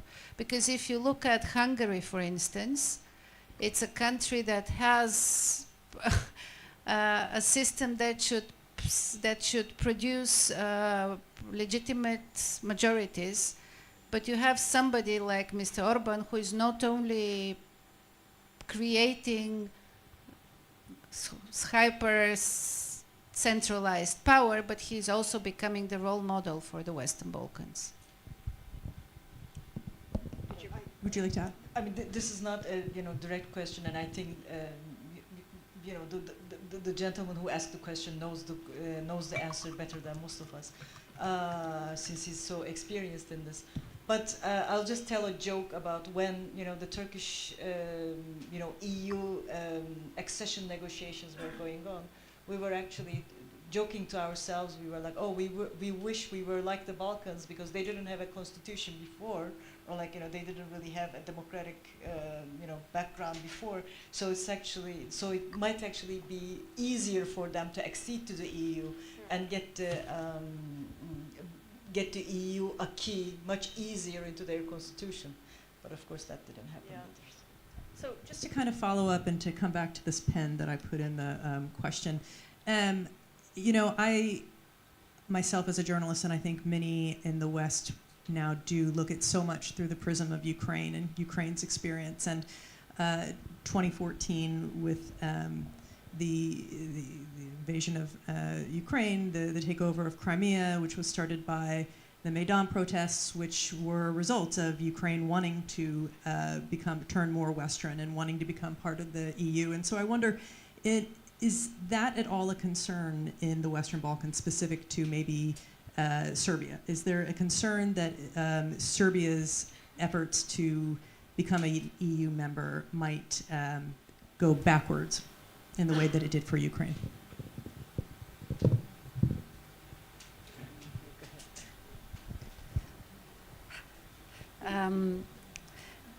The thing with Serbia is that it started late, but it was actually the country which was always considered as being the one that is going to produce the enlargement for the whole of the region, because it has this very special role for the whole of the Western Balkans, and also because once you have Serbia in, you can also get all others in together with Serbia, including Kosovo, so that Serbia cannot veto any of the others. So there was this logic. Right now it seems that Serbia is not actually progressing on the negotiations. You're right, it's actually backsliding. There is this cluster 3 that Serbia was supposed to open end of last year, which didn't work out. And now you can hear the reverse logic, namely to say that if Montenegro gets in, this will be the moment when it will become clear also for the Serbs that they have a chance, and that may turn around the whole notion of the EU and the ambition of Serbia. Because unfortunately, currently, around 30% of Serbs only support the EU. And this is a very sad result. I mean, this is really not a good basis to really think of Serbia as a candidate country. Thank you. Okay, I will take these last 2 questions as long as you promise me they are rapid fire questions, okay? So this gentleman in the back first, and then you. We have 1 minute and 15 seconds, so let's see how fast you can go. I'm Željko Pantelli, Serbian-based journalist in Rome. I have a question for Mr. Sorensen. When your beneficiaries in the EU and NATO as well say we have not forgotten Banjska case, what does it mean that Belgrade should prosecute the responsibles for the Banjska case? And second one, very fast, the Turkey in the Balkan and in Kosovo act as ally of the EU or as a rival? Thank you. Okay. And now. I'm Christoph from the Embassy of Switzerland. Could you imagine a scenario that after President Trump fixed the Middle East, that he will focus on the Balkans and fix the Balkans, and how could the deal look like there? That's about the time he gets the Nobel Peace Prize, right? Okay. Who wants to start? I start on Banjska. The request has been, and they're still out there and will remain there, is that accountability for that event is being done. There has been in the dialogue set up a system whereby that the two jurisdictions can exchange legal information that they need. There's also an agreement that crimes committed in Kosovo are prosecuted in Kosovo. So obviously there stops my answer to your question, because what does that mean? Then we would have to see. But first, the legal information on the case needs to be exchanged, and it's not. So, and the other question. Turkey is the head of KFOR mission right now with the commander. The KFOR commander is from Turkey. There's your answer. Now, Trump. Can I just take this very briefly, because we have been following the US policy towards the Western Balkans very carefully in the past months. Everybody was worried that if Trump comes back, he's going to live again through his ambitions to pacify Kosovo and Serbia, as this happened during his first mandate. It seems that the Balkans are not really on his radar. Yes, there are some hotels that his son-in-law is procuring and building in Albania and in Serbia. But the fact is that the Western Balkans, I think, appear only as an economic opportunity.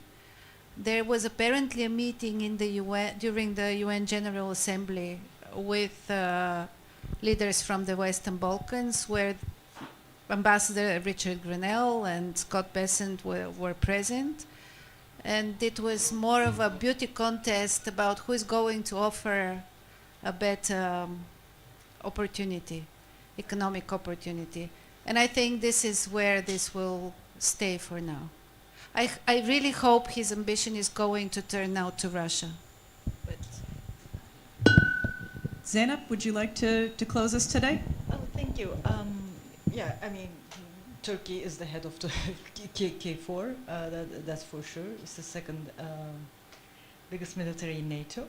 The other thing about Trump maybe, you know, dealing with the Western Balkans is that I think one of the couple of other players that we should look at within NATO are UK and Turkey and their defense spending and what they are doing in terms of defense cooperation, if we are, you know, to look into the Balkans. Thank you.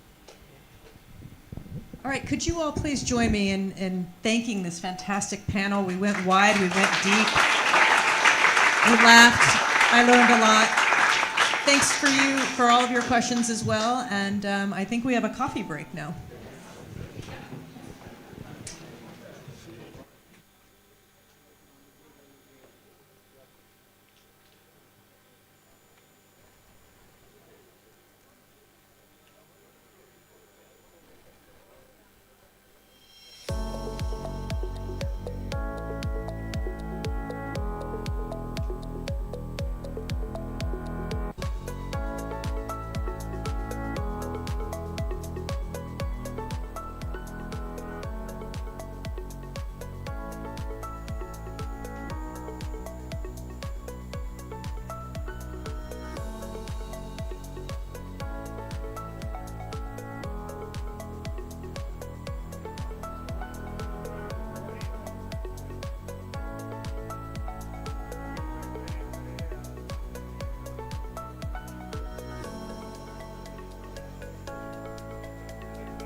Check, check, check, check, check, check.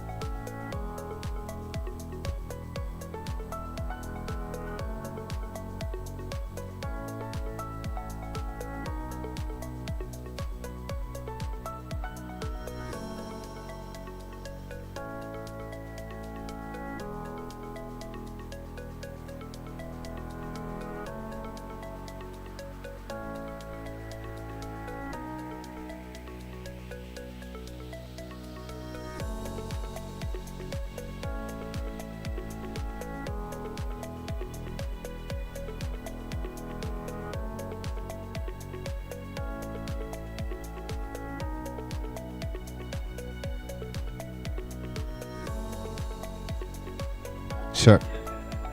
Check, check, check, check, check, check, check. Sa. Sa, sa, sa, sa. Check, check, check. Check. Check, check, check, check. 1, 2, check. Check, 1, 2. Check. Check. Check, 1, 2, 1, 2, 1, 2, 1, 2, check. Check, check, check, check, 1, 2. 1, 2, 8, 8, 8, 8.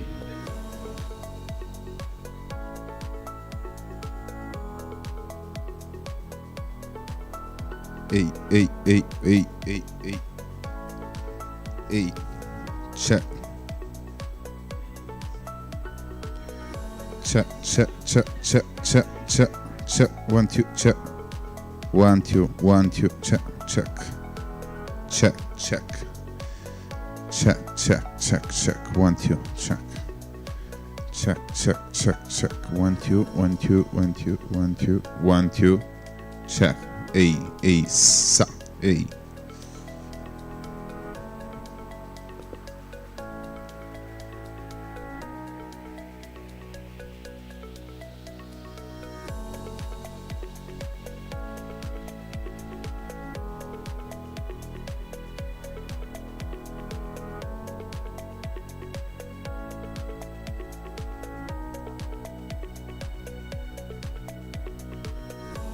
Check, check, check, check, check, check, check.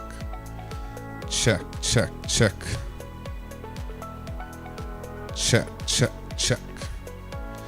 Check, 1, 2, 1, 2, 1, 2, 1, 2, 1, 2, check.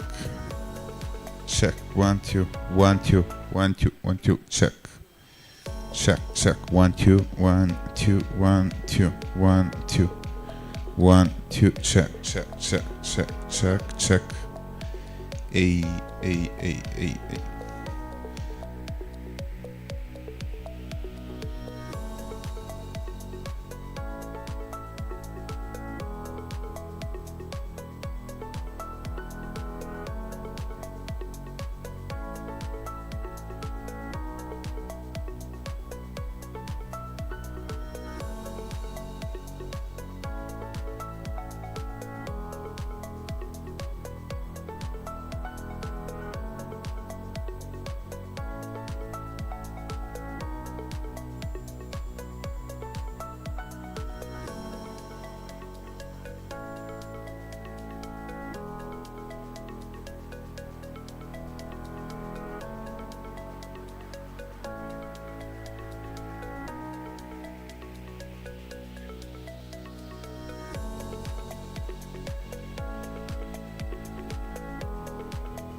Check, check, check, check, check.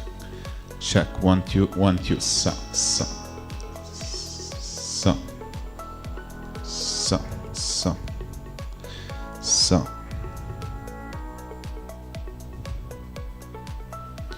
sa, sa, 1, 2. 1, 2, 1, 2, 1, 2, sa, a, sa, a, 1, 2, 1, 2, 1, 2, check. A, check, check, check, 1, 2, check. Check, check, check, check, check, check, check, check. 1, 2, check. 1, 2. 1, 2, 1, 2, 1, 2.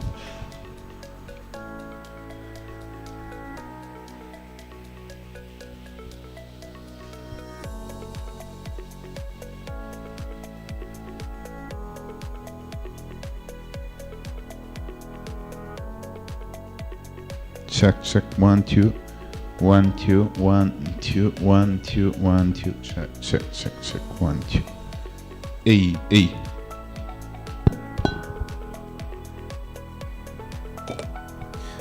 Check, check, check, check, check, check, check, check. 1, 2, 1, 2, 1, 2, A, sa. Sa, A, check, A, check, A, sa, cha,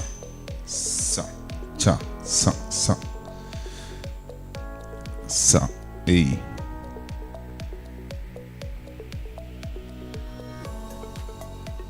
Sa,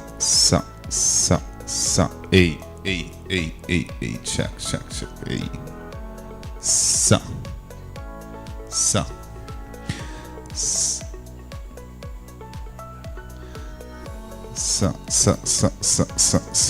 Sa, 1, 2, 1, 2, 1, 1, 2, 1, 2, 1, 2, check, check, check, check, check, check, check, check, check, check, check, check, check, check, check, 1, 2, check, check, check, check, check, check, check, check, check, check, check, check, check, check, check, A.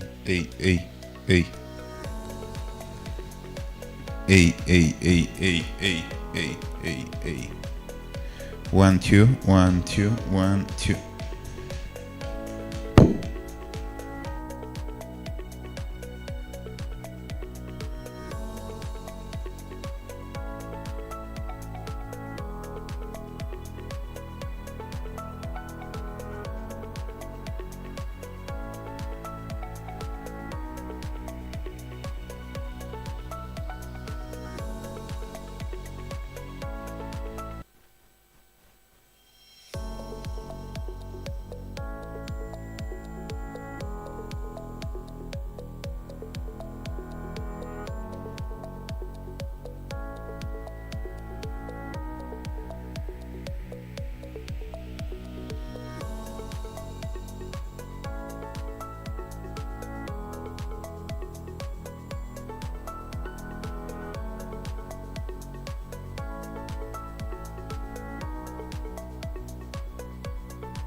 Somebody's office where they do these tables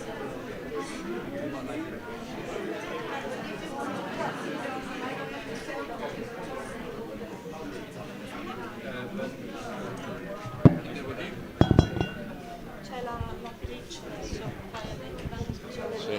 qui chiede a tutti di sedersi, adesso ci sediamo, fare il The mic works this time, so please take your place. Now you have a keynote speech, of course, of Mrs. Lana Perlic, and we begin. Madam, please, the floor is yours. They told me here or there. Maybe I have a table. Thank you.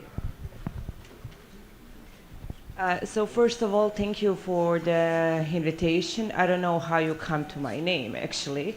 So my name is Lana Perlic. I'm 32 years old. I'm coming from Mostar, Bosnia and Herzegovina.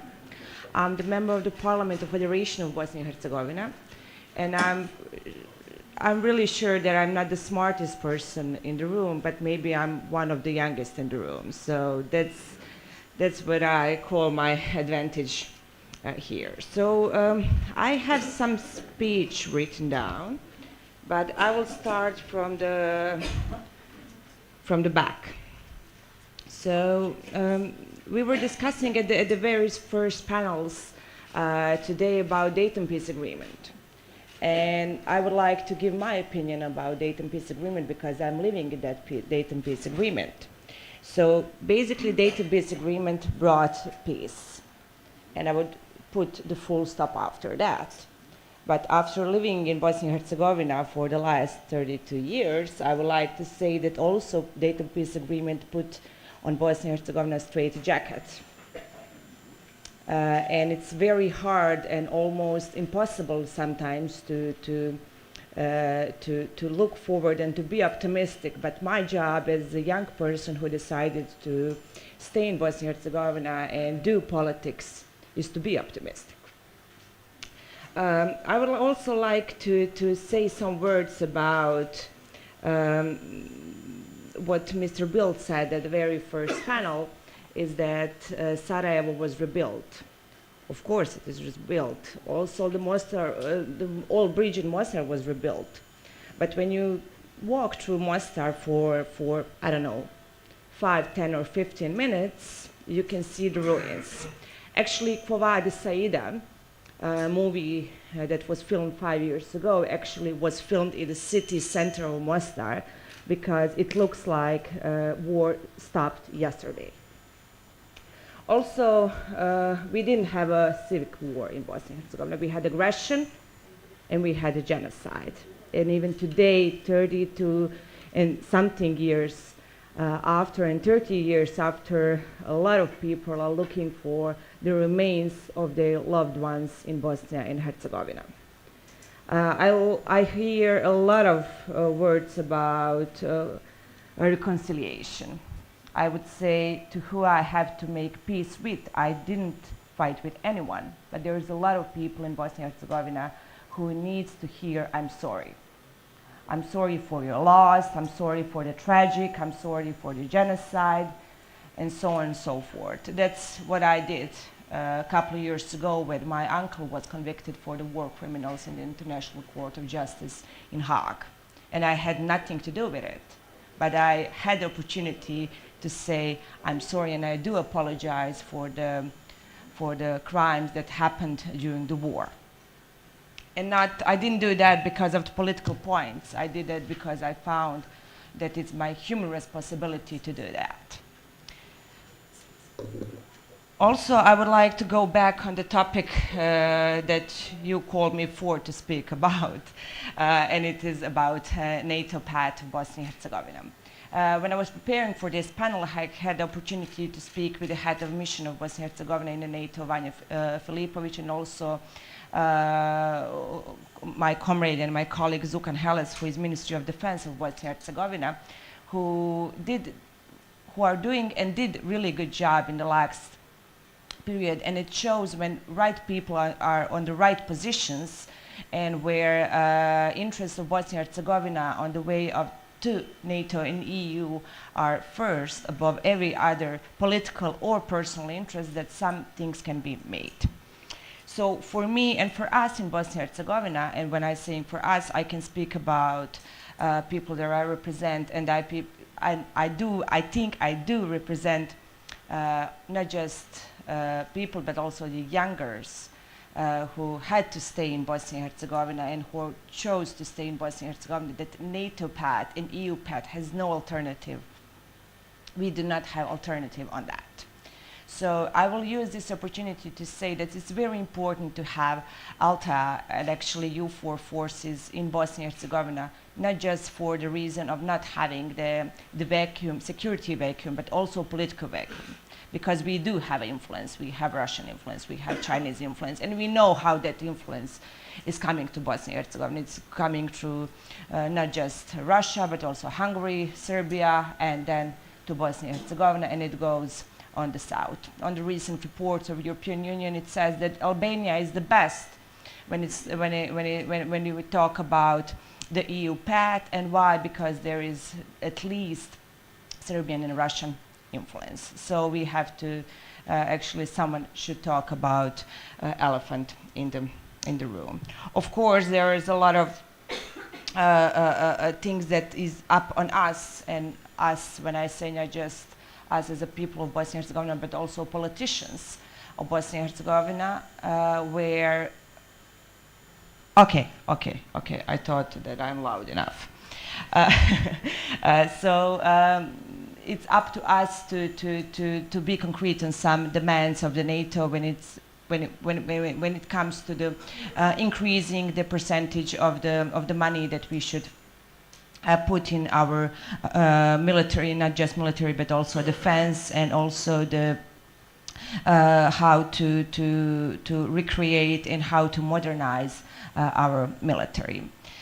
Also, I would like to underline that security, and the other day, Ministry of Defense of Bosnia and Herzegovina said that security is not only about military strength, but also about building political stability and protecting democratic values. And that's why NATO must be present on the Western Balkan. If not NATO, then the others will be that we are fighting against. And also, I would just like to highlight that membership in NATO is not just political goal. because NATO is just not representing the military and the defense, but also the values that we are living and believing in.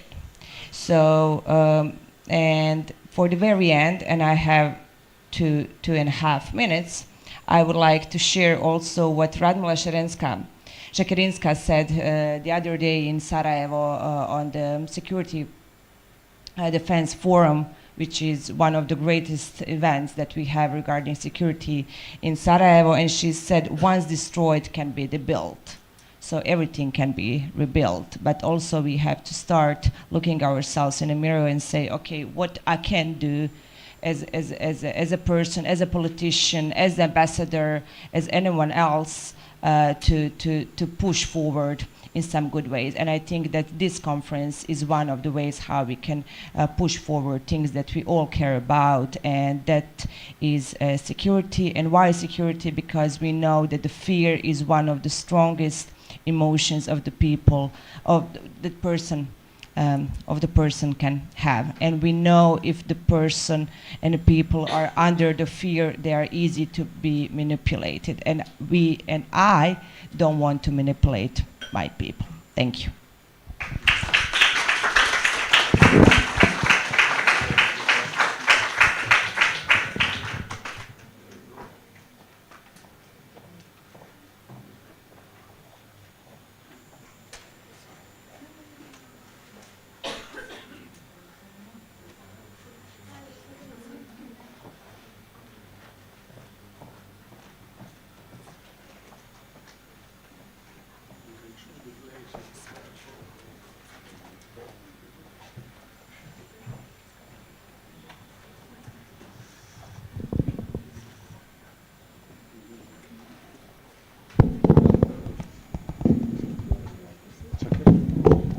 Plenty of microphones. You have a lot.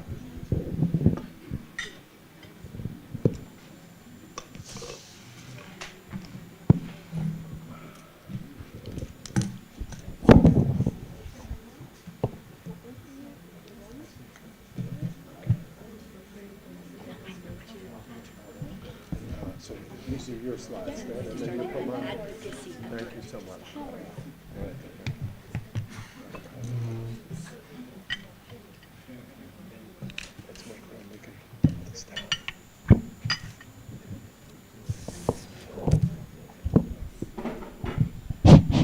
Shall we start? Okay. I would like first of all to cordially thank Alessandro Minuto Rizzo and the NATO Defense College Foundation for keeping a permanent eye on the Balkans and the Black Sea region. Alessandro and I worked together over Bulgaria's membership in NATO 21 years ago when the Big Bang happened. And these were times which nobody knows whether will be repeated in future again. The Balkans and the Black Sea region have significance for the world, mainly when there are crises. Today is a day of global hope. I was watching, as probably most of you, CNN today, the speech of President Trump in Jerusalem. And this really creates global hope. Let's see what will happen with this hope. But let's try to invest this hope into the Black Sea and the Balkan region. On the screen you're supposed to see, though it is not the case at this moment, two slides which I have prepared. Yes, this is slide number 1. These are the aggressions of Kremlin. The aggressions of Kremlin after 1917, after the revolution. For 104 years until 2022, there are 52 aggressions, which means that every 2 years there is an aggression. I mean by aggression, military invasion or whatever we see in the news. 52 aggressions for 140 years. Please put the other side in order to see it in a more picturesque form. Yes, this is the case. Angola is missing here because it was difficult to produce the map with Angola. And more or less all of these aggressions were hybrid aggressions. And that's why I'm planning not to use the term hybrid in my remarks today. Whether it is total, whether it is asymmetric, whether it is unorthodox, unusual, all of them are hybrid. Ukraine is hybrid, World War II was hybrid, the Cold War was hybrid, even the Trojan War with the Trojan horse were hybrid in one way or another. And the hybrid was, or asymmetric, was the war between David and Goliath. Goliath was using something which was equivalent of F-35 at his time, and David was using something which is equivalent of a small drone. The history repeats itself. And, but I will heavily use the term foreign influence because we in Bulgaria, and I'm sure that my compatriot Vesela will support me in this, she knows the things. We in Bulgaria have approximately 1,000 fake news or disinformation or FIMI or whatever you call it per day. 1,000 penetrations of Bulgarian cognitive space per day from Russia. I do not speak about China at this moment. People say, well, we have to educate the population, but it is not possible to educate population to self-defense from 1,000 units per day. This is like to educate the people to fly an airplane. As a result of this Russian intervention, we have, at this moment in Bulgaria, 3 parliamentary groups which are reporting to Putin. We have similar parliamentary groups in the UK, in France, in Germany, in Slovakia, etc., etc., etc. If Putin has majority in our parliament, he doesn't need weapons, he doesn't need nuclear weapons, he doesn't need tanks, he doesn't need anything. He has the parliament from inside. So our major target would be not to permit Nigel Farage to become Prime Minister of UK. It is much more important than the nuclear deterrence which the UK can provide to the rest of Europe. What is our solution? My organization, the Atlantic Club of Bulgaria, has proposed a solution, and we, together with the Minister of Foreign Defense of Bulgaria and the Parliament of Bulgaria, proposed this to the NATO summit. This is a solution which we call de-brainwashing. De-brainwashing is a simple algorithm, very simple to formulate, but very difficult and resource-consuming to implement. This is an algorithm which can fight foreign propaganda in an effective way. My original profession are algorithms. If someone is interested, I'll be ready to discuss the algorithm after that with him or her.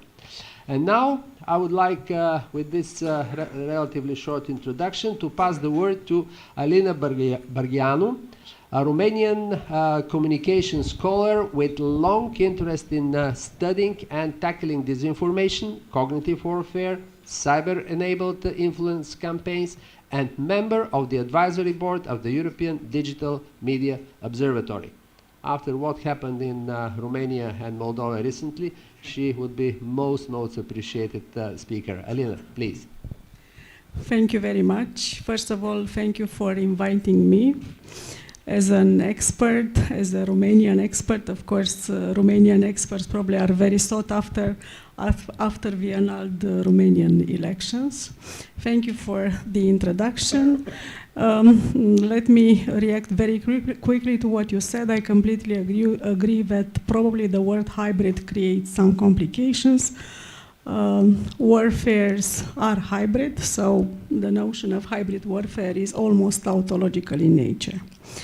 Leaving that quick reaction aside, I will make some general statements about what I call information and cognitive warfare.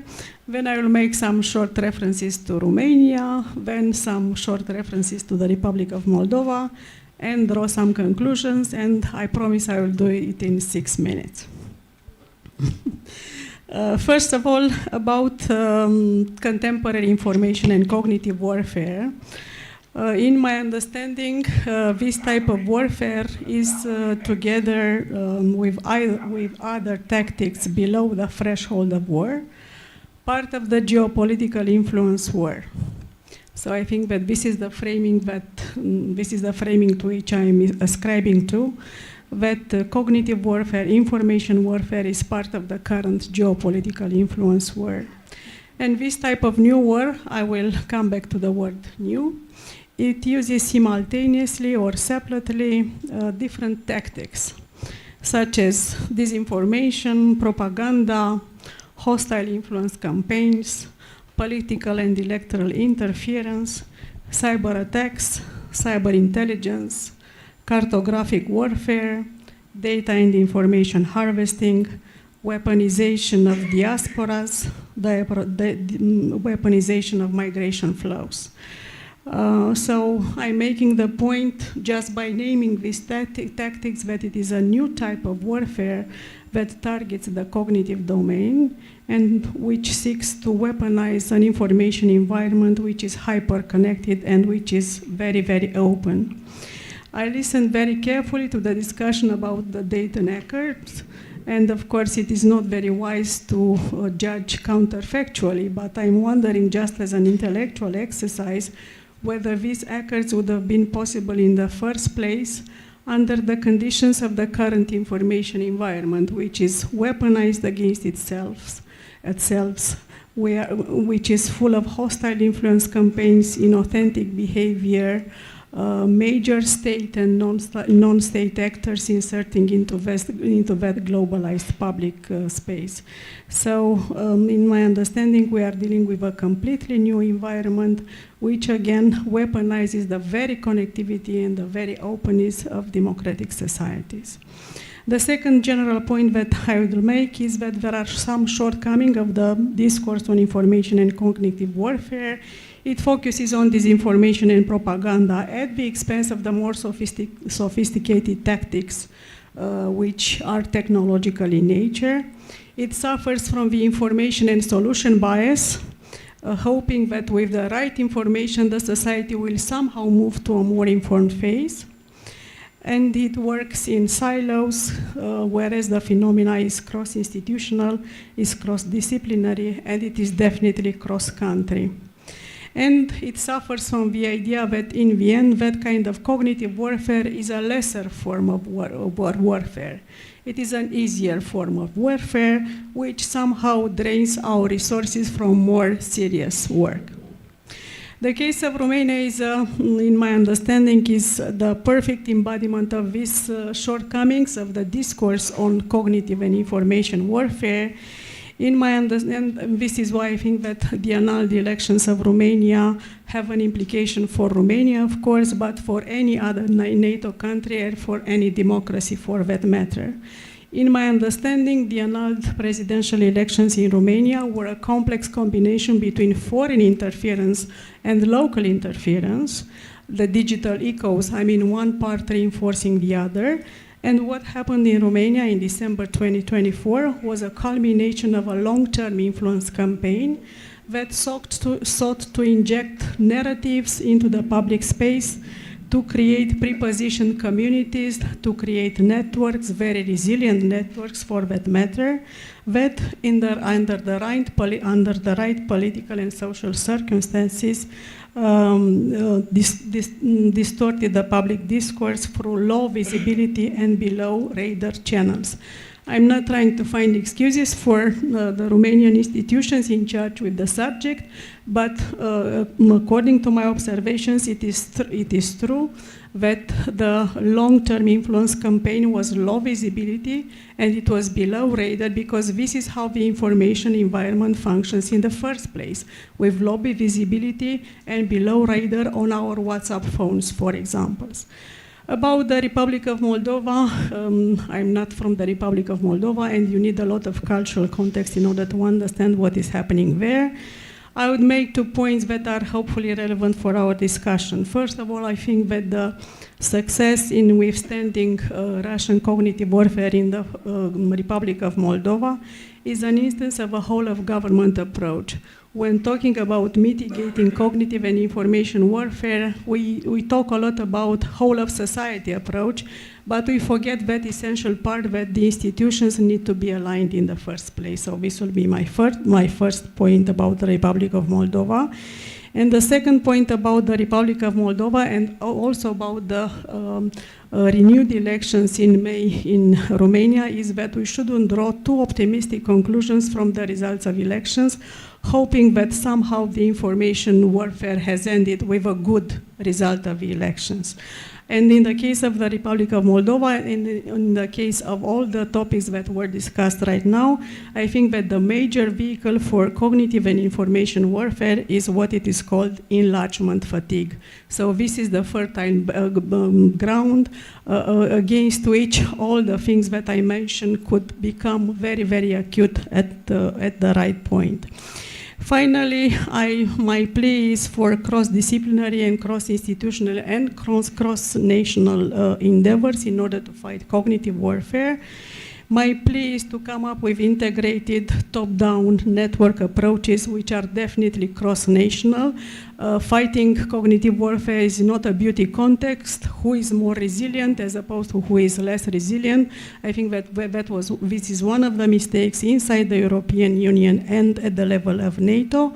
I think that cognitive warfare should not be defined as a big decisive attack, but more so not as a crisis situation, but more as a sustained and cumulative processes that seek to inject certain narratives into the public space, build networks and communities which are very, very resilient in the end. And finally, I think that fighting cognitive warfare should be considered less as a problem of speech, because this creates endless problems about freedom of speech and censorship, and more as a problem of organization and algorithmic affordances. Thank you, Elena. Speaking of freedom of speech, one cannot say that to propagate that the earth is flat is freedom of speech. This is freedom of stupidity. So we have to be very careful when defending freedom of speech. I was very impressed we all were very impressed by the performance of President Maia Sandu in Moldova recently. And actually, I think that you in Romania did a great job during the previous presidential campaign when you took the right measures on the right time, in the right ways, with the right strength. Congratulations. Now, our next speaker is Edward Joseph. He has very interesting biography. He's a leading American voice on the Balkans, brings a rare on-the-ground experience. He served in every conflict on the theater in the region for over than 12 years. This is huge experience, Edward. Congratulations. A landmark moment in his CV is July 1995, during the massacres in Srebrenica, when Edward coordinated the evacuation of women, children, and wounded soldiers. He is a former US Army helicopter pilot. Edward deployed with NATO I-4 shortly after the Dayton Agreement was signed. In May 2012, as deputy head of OSCE mission in Kosovo, he negotiated among the first post-independence agreements with Serbia and Kosovo. He sees the region through the eyes of a practitioner and negotiator, and this influences his remarks today. Welcome, Edward. Thank you very much, Dr. Passi. Permettimi di dire qualche parola nella bella lingua del paese che ci ospita. Desidero ringraziare l'ambasciatore Minuto Rizzo per averci riuniti soprattutto in questo momento tumultuoso e per l'invito. Grazie, signore. Okay. And that concludes my presentation. If we could have the slides. So here we go. I have good news for you. I have good news for you because I have answers to those excellent questions. Macedonian ambassador, the Swiss ambassador asked, what can we do about this? What can attract Trump's attention? And I have the answer, if you permit me. I don't know if I can stick to 7 minutes, but I'm going to try. So here you go. You have it, picture right here. You talk about foreign malign influence.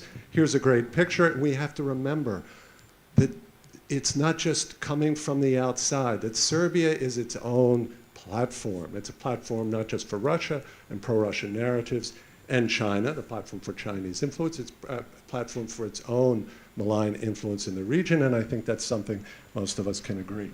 And let me get the slide. Here we go. So what can we do about this? And my approach, by the way, is published in an article today in our journal, my university journal, SAIS Review of International Affairs, is to flip the script here. Instead of seeing the Balkans as this passive recipient constantly of foreign malign influence, what if we could turn the Balkans into an active agent to advance, not to get, but to advance towards a ceasefire in Ukraine? Now, how could we do that? One way is we need to, we need to understand first, quickly, what are the primary obstacles to a ceasefire in Ukraine? Let's remember, this is our priority. First, there's no stasis, there's no freeze on the battlefield. This is a big problem. Russian perceived momentum. We don't have this mutually hurting stalemate. That's number one. We have well-known imbalances. I'm going to speak very fast because we don't have much time. We have Russian aims to affirm sovereignty of the territory it controls and its ambitions for territory beyond that. I have an asterisk because that's not the end of Russian ambitions. They want Ukraine as a puppet state. And the fourth, of course, we have limited Western pressure on Russia. Okay, we can talk about my country, the Trump administration, and we have no plan. Carl Bildt spoke about before Dayton, there were several plans. We have no plan for a ceasefire, no really agreed plan. So my approach, my proposal, we take the modified Kosovo agreement, the 1244, the UN resolution for Kosovo, and apply it to the Donbass, or whatever are the agreed areas for the ceasefire in Ukraine. 5 key elements here. So first, territory. It will go beyond the current occupied areas, and that will make it attractive to Russia. 2, sovereignty. This is the key point of 1244. We sidestep that. Neither deny nor declare. Kosovo was not declared independent, nor was that a door foreclosed. That's neutral, goes to both. Third, guiding principles. After 1244, the contact group, including Russia, agreed, and the United States, there would be no reversion to the pre-war situation. We will do the same. Ukraine will agree to this, that there will be no reversion, but there will be 3 outcomes, at least the 3 outcomes. Partition of this, Russian annexation, this will be an agreed potential outcome, and that this territory will remain Ukrainian. So there'll be 3, but those defining those 3 outcomes, formalizing it, that their potential will be attractive to Putin, but how will it be determined? There will be referenda in the future, as was promised under 1244, the will of the people. And the modalities, of course, will kick that down the road. Not everything has to be agreed at once.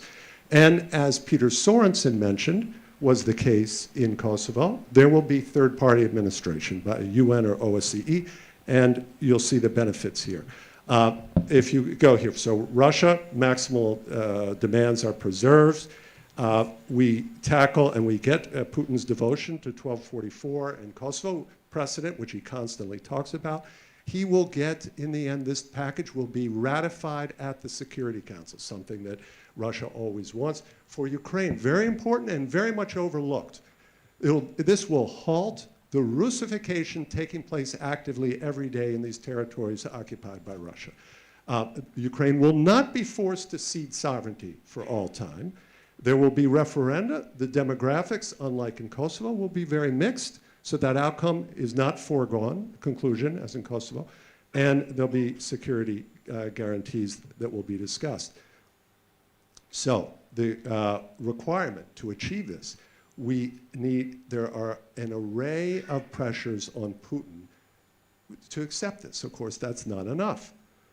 The question is, what would be the number one most neuralgic point from the Balkans, most neuralgic point for the Kremlin, for Putin, that we could get from the Balkans, if you think about it? What would that be? I'll give you the answer. Formalize, this would be formalized to the United States, Serbian commitment to join NATO as part of a White House brokered settlement with Kosovo. Yes, Serbia to join NATO, and of course Kosovo also accepts this NATO membership plan. So why is it transformative? Unlike EU membership, membership in NATO is incompatible with Alexander Vucic's multi-vector balance. This ends the fake neutrality. It's intolerable to Russia, largely so to China, but particularly to Russia, and it will severely damage the relationship with Russia, which hinges on Kosovo. We saw how furious Serbs were with some of Putin's remarks. It's incompatible with the Serbian revisionist narrative. NATO bombing is central to that narrative. It means acceptance of the Western order, and that transforms the region. It's incompatible with the isolation of Kosovo. Instead of the non-recognition campaign, this is Belgrade and Pristina agreeing to become allies. It will include, if Peter were here, he would note this, of course, Kosovo's signature of the statute for the association, the long-sought agreement. Carl Bildt mentioned there's agreements that haven't been, and Peter mentioned, that haven't been agreed yet. And this resolution of Kosovo ends this leverage that Serbia holds. Why would Vucic accept this?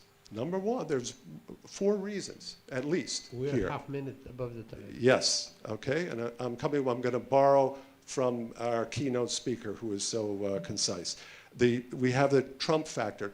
Trump is the most popular in around the world in Serbia, highest popularity anywhere.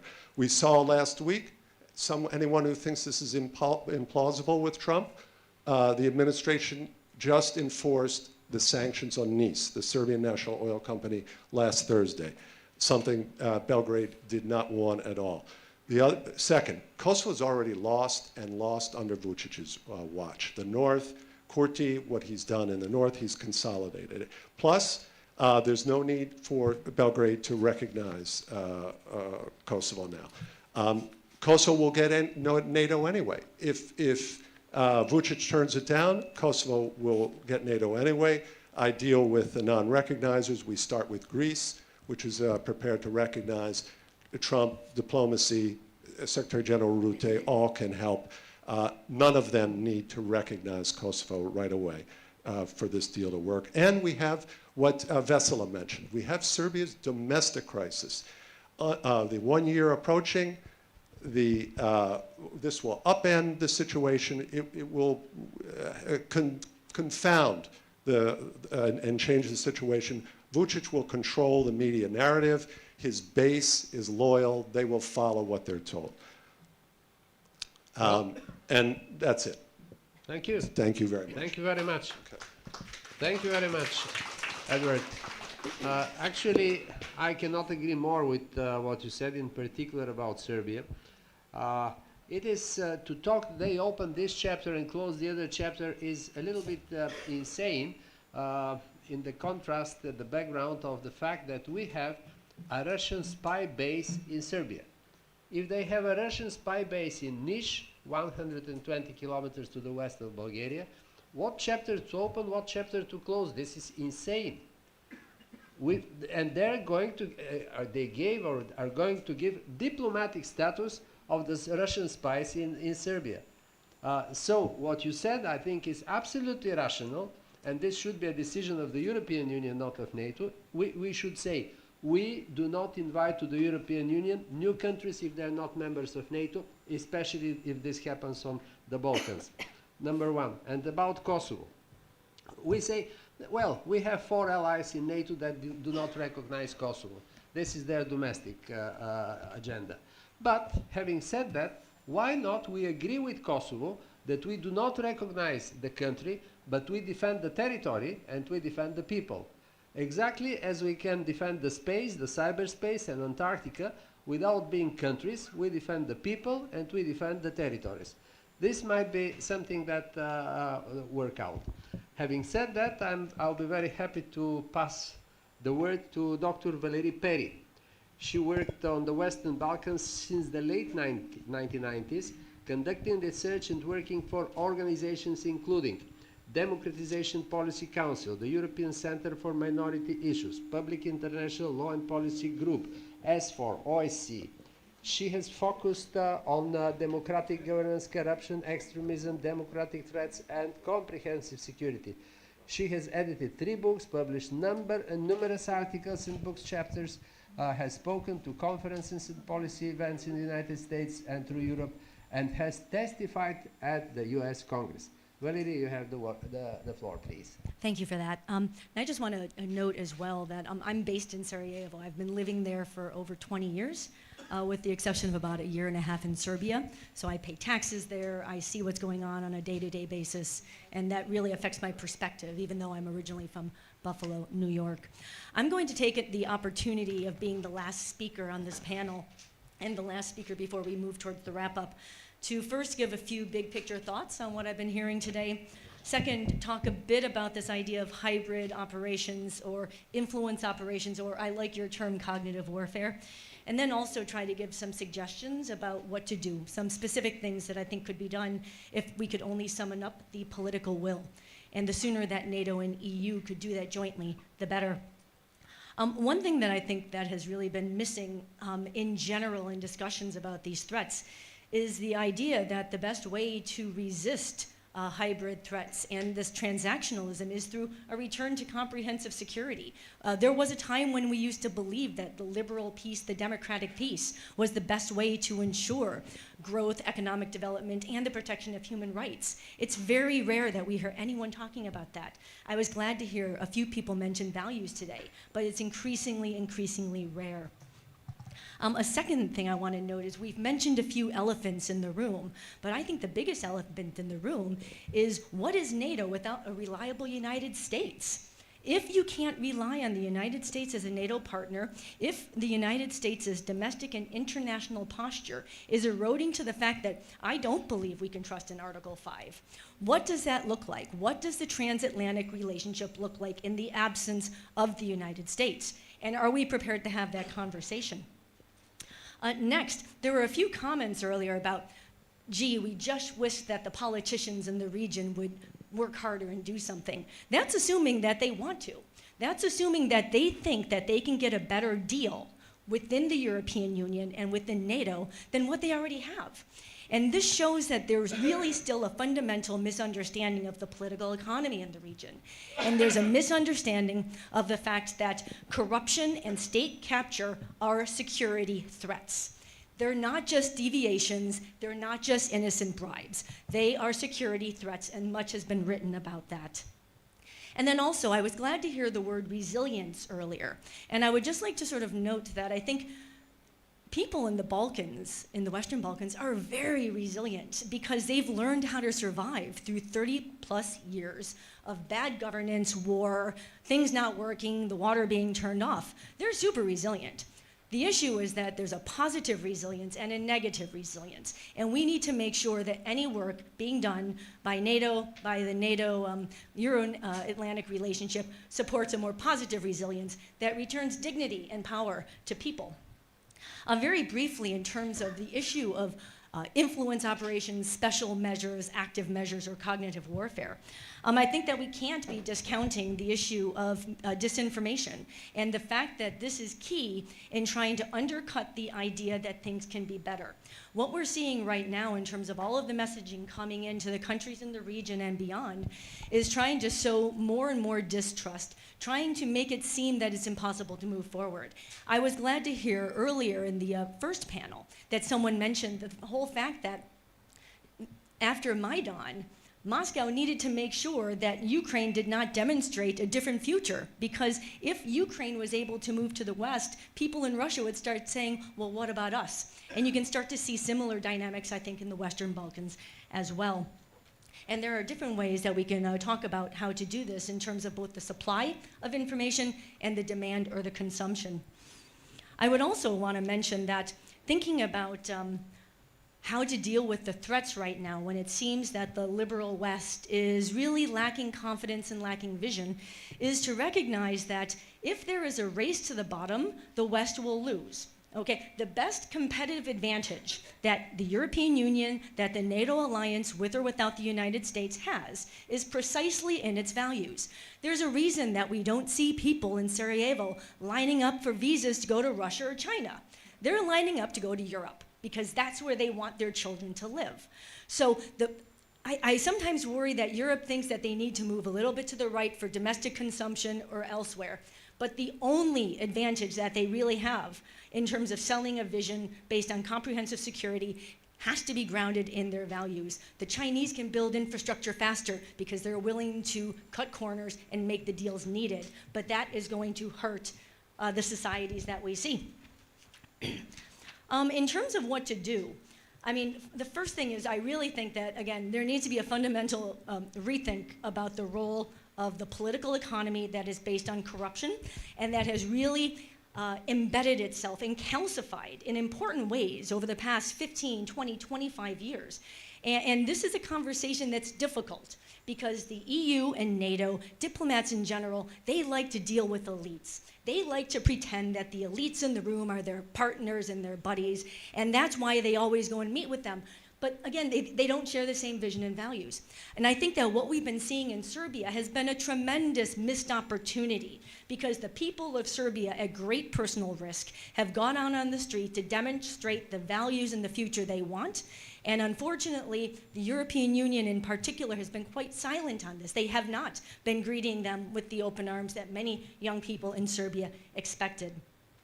A very specific way that we can take the whole of society or the whole of institution approach to the region in terms of development and preparing the region for an EU future, hopefully, would be a complete rethink of how the issue of critical raw materials is being dealt with in the Western Balkans.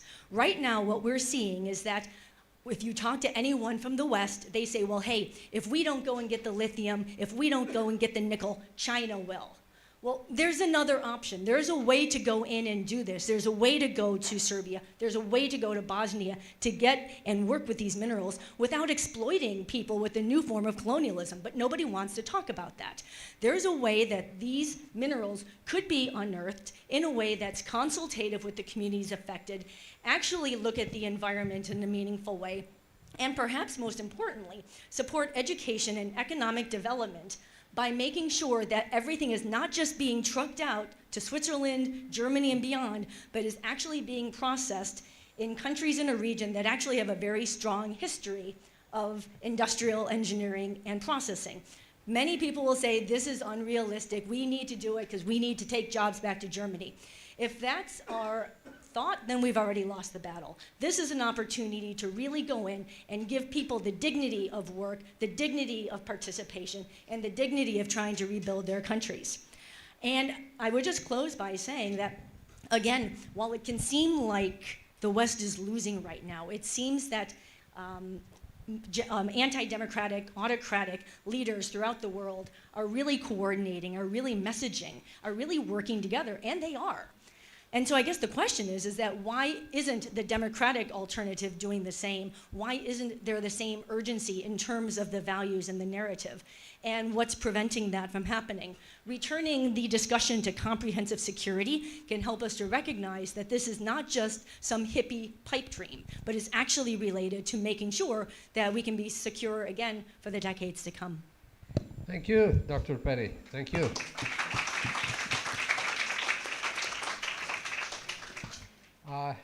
Yes, I agree that about the mining stuff, we have Bulgarian mining companies which have a strong presence in the region. I agree with you. And imagine you have a magic stick to impose your own will over NATO and the European Union. What solution would you implement? What execution order would you sign? Execution order could really be defined after some of the frustrating times we've had.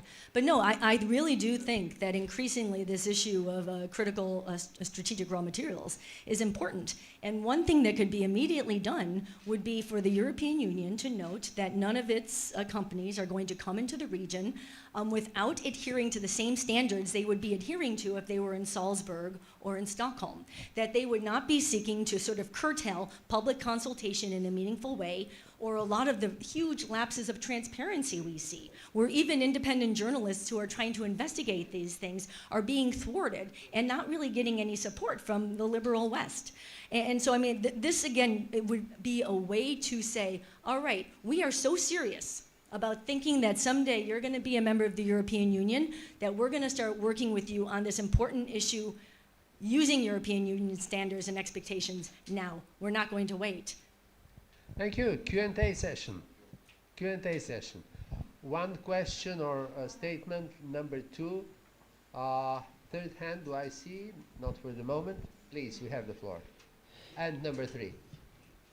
I really don't want to occupy the space and time. I used one question earlier, but having Ed here, that was one of the reasons why I came to this conference today.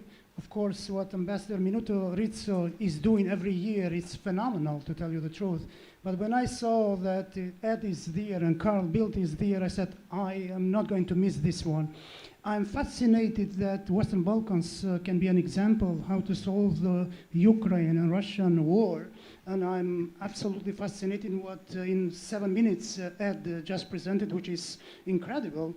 But I wanted to ask Edward just one more element, if possible, to add into that model of yours that you just proposed.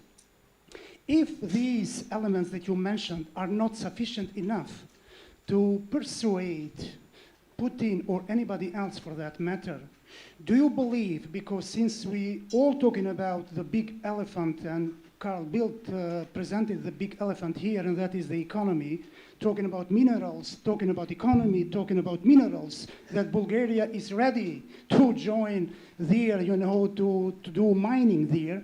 Do you believe that space as an attraction force is a necessary element to add to this model in order to persuade Russia, let's bring us all together and do minerals and mining in space, and probably this attraction force of space would be sufficient element to persuade Russia, okay, forget about Ukraine, the minerals that are there are not enough in comparison to minerals that we have in space. So let's work all together to move and find minerals in outer space.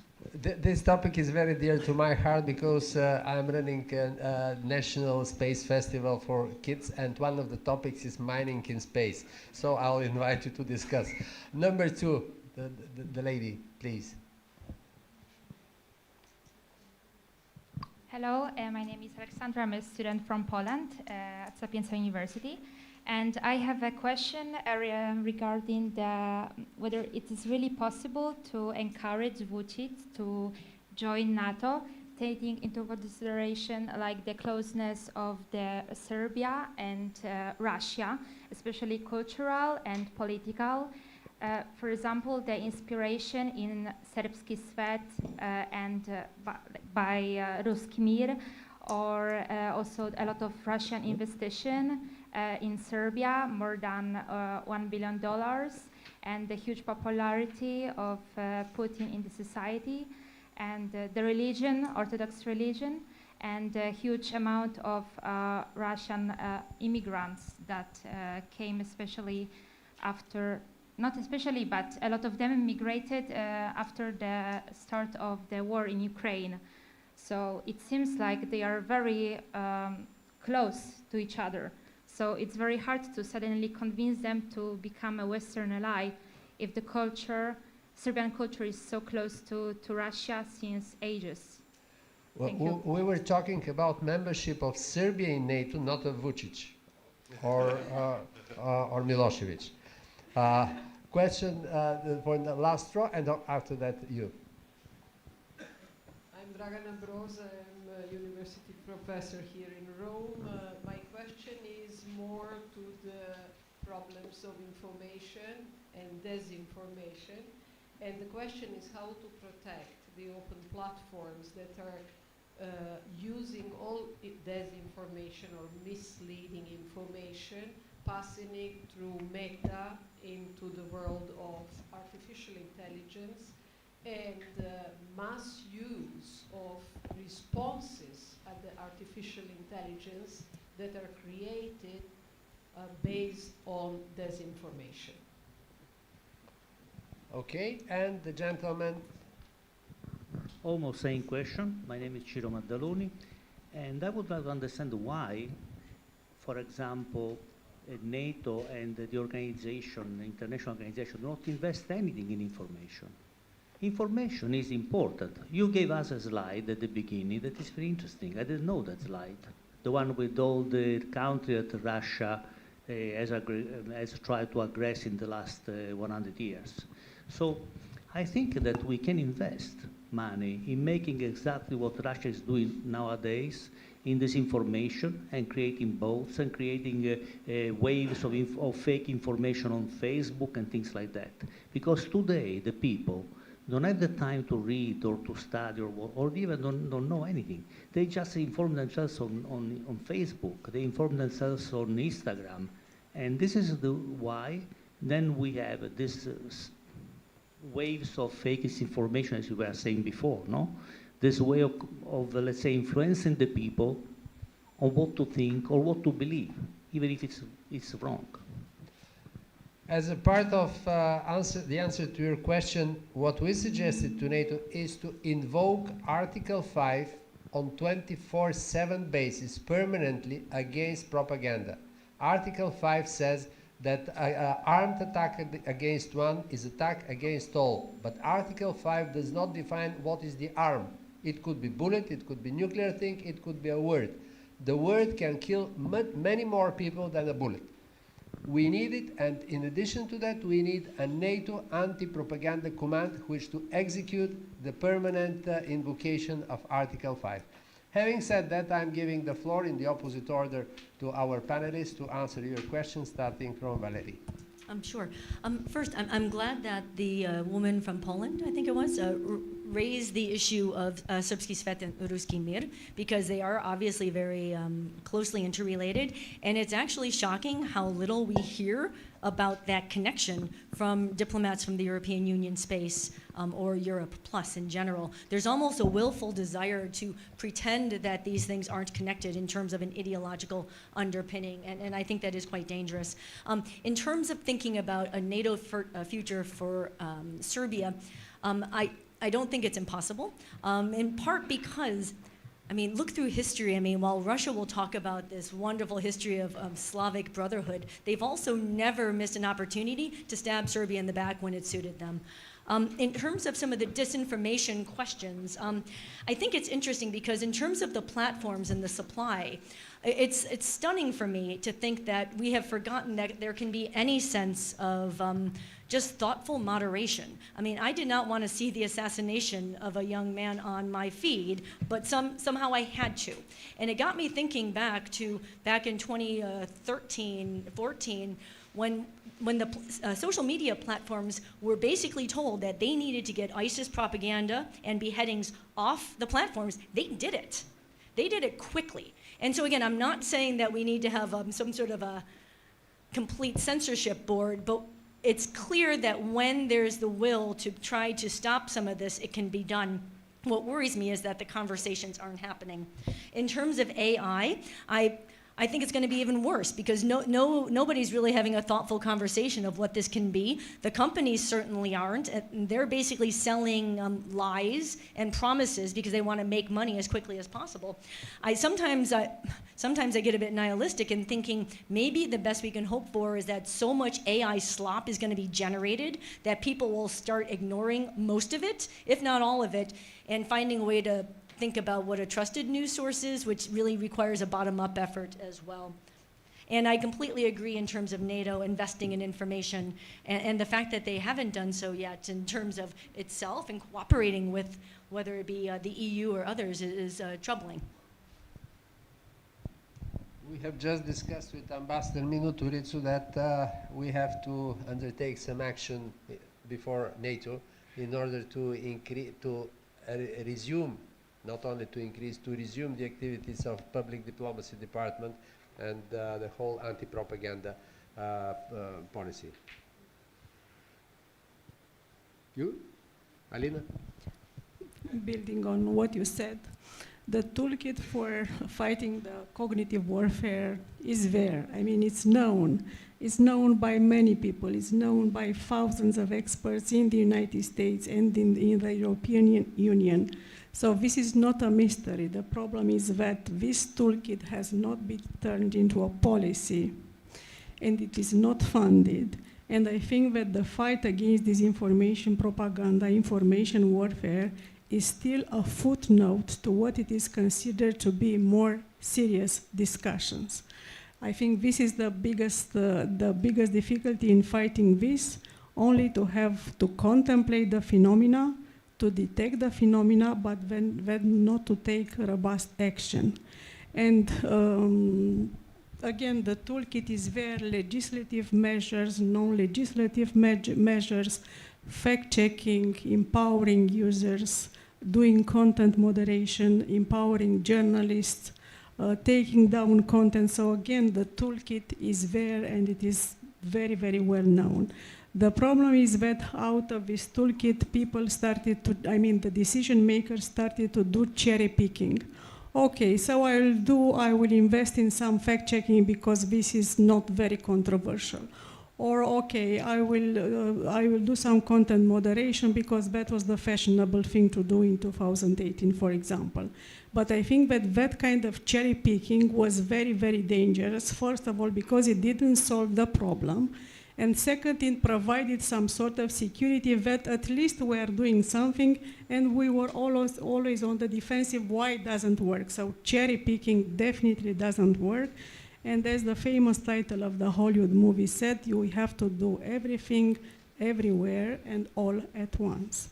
And before investing in strategic communication, probably that was the message, I think that we have to clear the communication field and to take down the malign influence.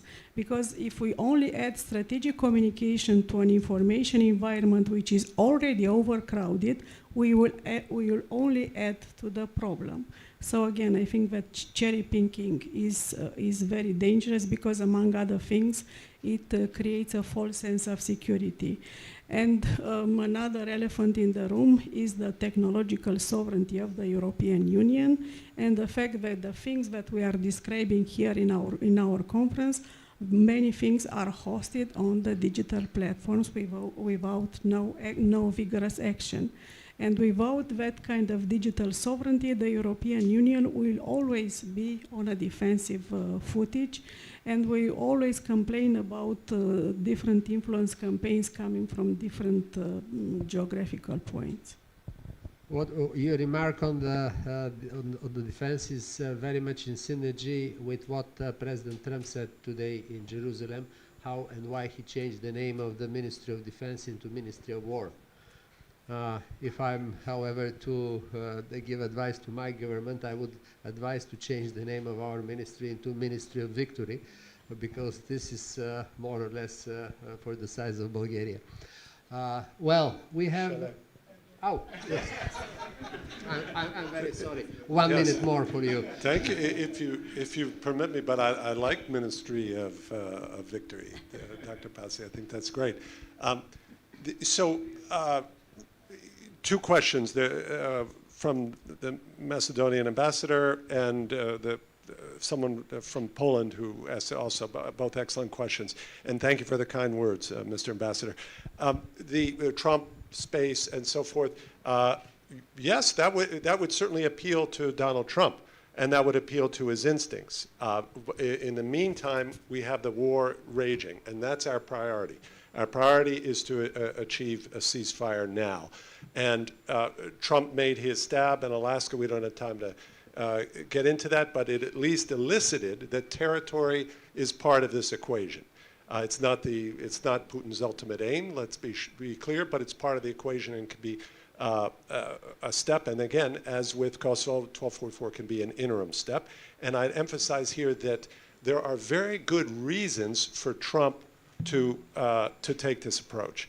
The expansion of NATO in the Balkans is essentially risk-free.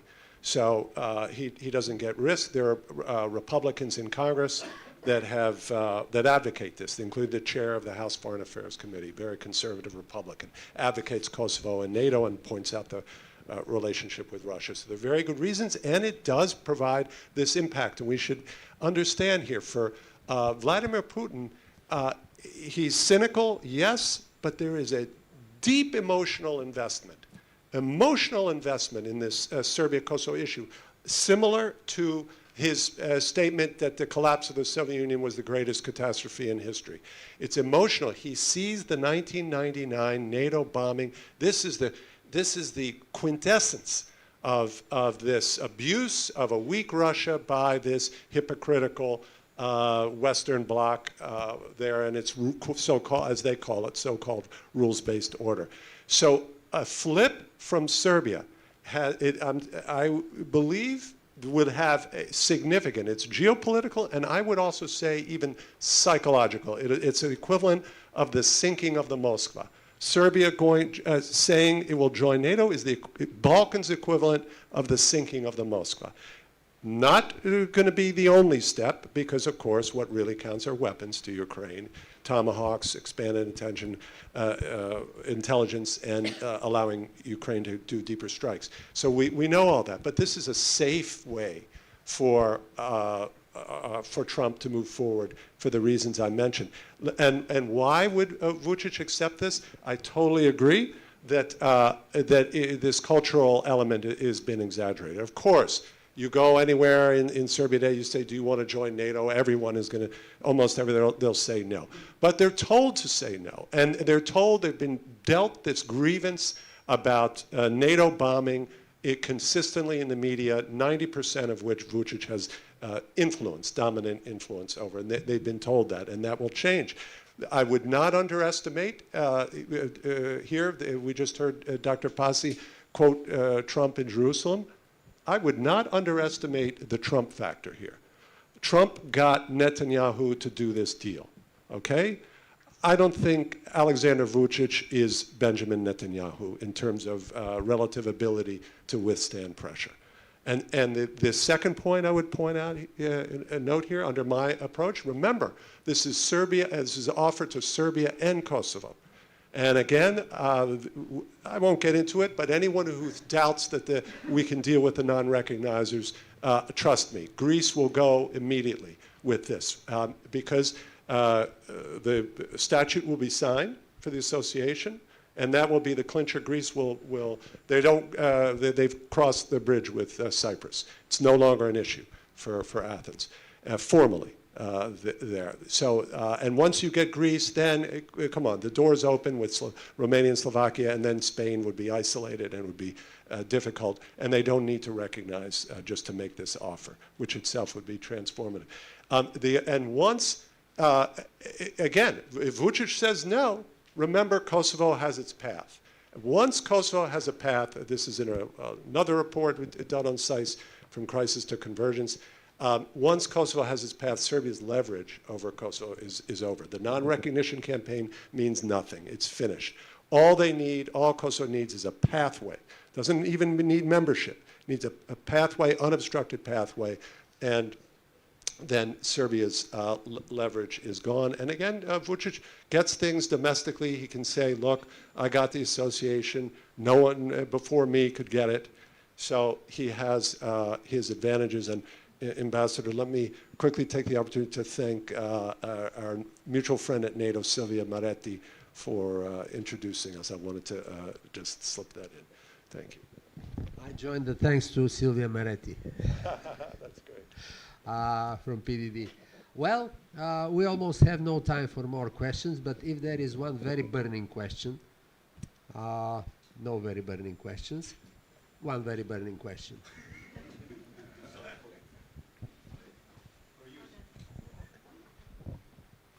For you, Professor Joseph, yes. In few terms, what will be the need for Serbia to join NATO? I don't understand. What Serbia will gain joining NATO right now? Yes, what Serbia will gain is they will gain first, the stability that comes with NATO membership. So you talk about investment, stability, that there is benefits for Vučić for the balance, but there are also tremendous benefits to a commitment to finally set its strategic orientation. Let's remember, 2/3 of Serbian trade is with the EU. Yes. Yes, but Serbia is already, but makes no progress on its EU. And let me quickly jump in here because one of the previous guests mentioned about Montenegro and that this currently will be some encouragement. Au contraire, if you're from the region, obrutno. At present, Serbia under Vučić is concerned about and doesn't want Montenegro to join the EU. And that's why its confederates in Podgorica, in the government, are doing sabotage now, publicly talking, yes, we want EU, and then privately doing significant damage to the state of Montenegro. And that's very similar, of course, to another country, Russia, towards Ukraine. This is the fear.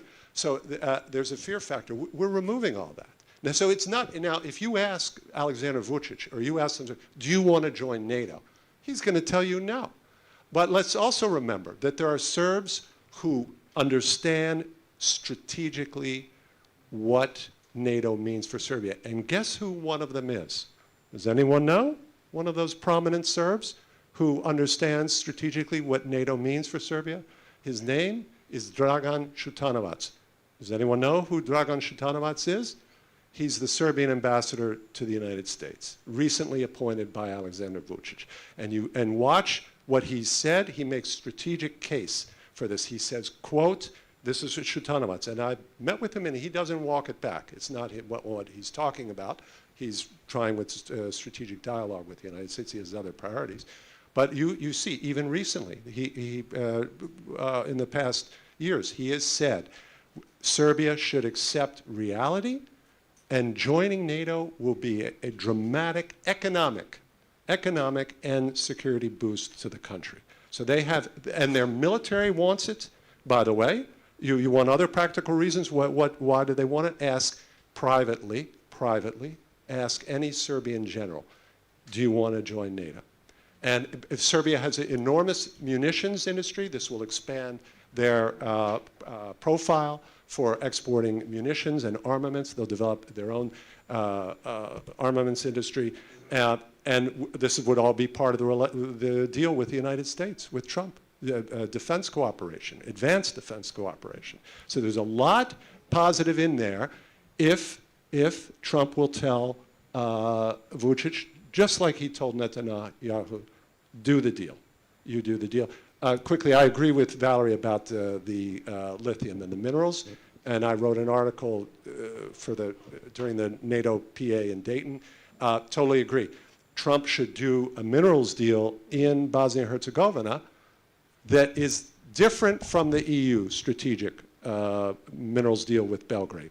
And totally, the Trump deal should include meaningful citizen oversight, because the EU's deal with Serbia has gone nowhere, absolutely nowhere. They are no closer in Serbia, to getting one little amount of yadarite, anything. They're no closer. It's completely dead, and with the protests, even deader. And Trump can learn for that, have his own deal with citizen oversight in BIH. I just have to respond. I cannot imagine a Trump brokered deal on critical raw materials meeting the standards and having the citizen participation that I think would be necessary to consolidate liberal democracy. He's getting rid of watchdog protections back home. Why would he want to support them in the Western Balkans? Well, we can continue this in the couloirs. Yes. This is a fantastic topic. Yes, Trump, you have to remember, Trump has, he has already made so many reversals. And his foreign policy has changed. His Gaza deal, look at the 20 points of the Gaza deal. This is infinitely, sorry, come on. For BIH, this is nothing. Infinitely more significant than what he would do in BIH. And it's totally plausible if there were financial interest for the United States that he can sell, he can agree to, if that's the deal clincher, he can get it. Minister Andrea Romussi is expecting us. I want to invite him to here on the podium. Alessandro. Well, thank you very much, Solomon, first of you, for your moderation, and to the speakers. It has been a very, very interesting conversation, a lively one, I would say. Thank you. Now, the final remarks will be given by Minister Andrea Romussi, a very distinguished diplomat. He is the director for NATO and security strategic affairs, a long list of competencies. I don't want to go through all of them. And he's the one who will close this conference. Andrea, you have the floor. So thanks to you, Ambassador Minuto Rizzo, and to your team at the NATO Defense College Foundation for the terrific job you are doing in promoting discussions on topics which are very high on the transatlantic agenda. Authorities, distinguished guests, ladies and gentlemen, the Western Balkans and the Black Sea region, and I quote from para 45 of the last strategic concept, are of strategic importance for the alliance. We will continue to support the Euro-Atlantic aspiration of interested countries in the regions.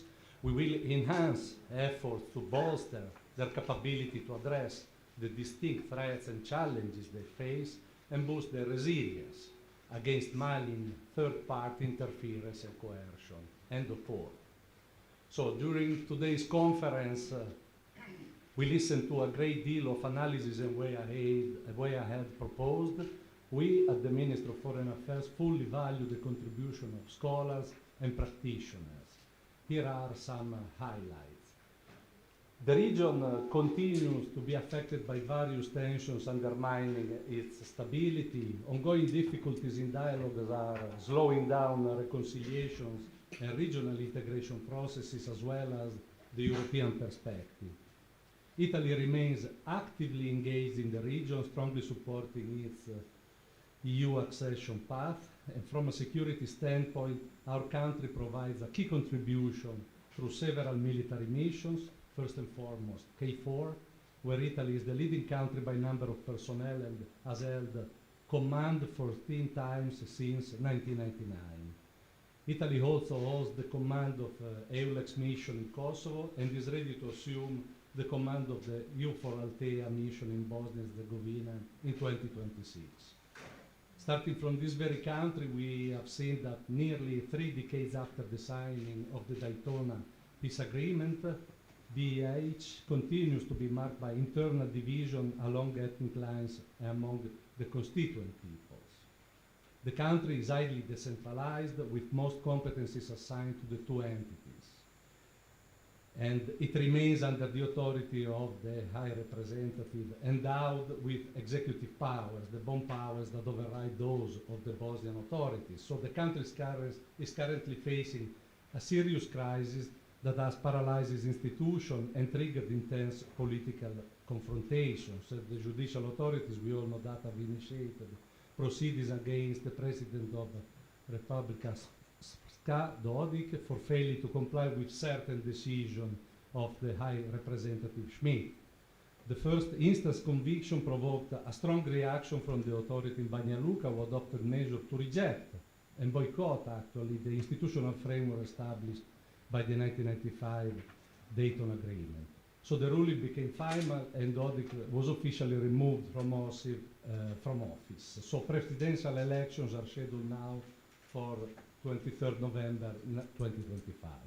So in recent days, however, encouraging signals have emerged from the Republika Srpska authority, and Dodik himself was implicitly accepted his removal from the presidency. It also appears likely that he will abandon the planned referendum on the Central Election Commission's decision.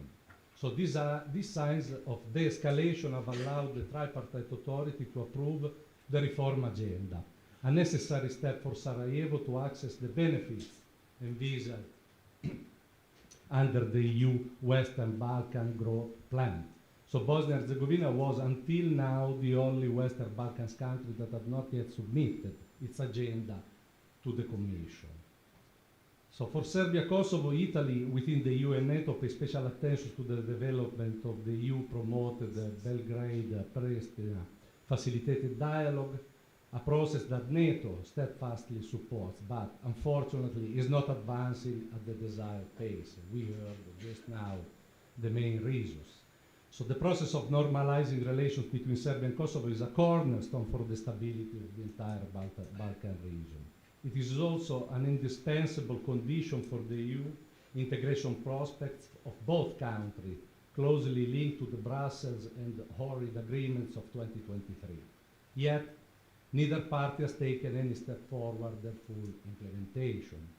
A new momentum to the EU-led dialogue and to the implementation of the related agreement is thus needed.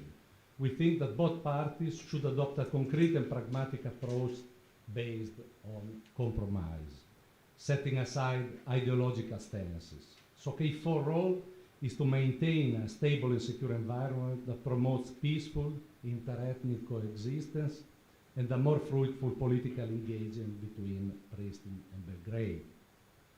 So North Macedonia, the current government in office since 2024, we know has created some friction with Bulgaria and Greece over the country's constitutional name issue. So the Prime Minister maintains an ambiguous stance on these matters affecting relations with neighboring countries and consequently North Macedonia EU accession path. While tensions with Athens over the name dispute have eased, relations with Sofia remain strained due to a long-standing controversies related to minority rights, historical dispute and national identity. As far as Montenegro is concerned, the summer 2024 government reshuffle, which brought the Bosniak party and pro-Serbian minority coalition parties into the executive, has so far not derailed the country's EU integration path, which continues with determination. Several issues remain unresolved, though. In December 2024, Zagreb vetoed the opening of EU accession negotiations with Montenegro on Chapter 31. The so-called common and foreign security policy. Recently, however, both countries have shown a constructive approach, initiating technical consultation last January.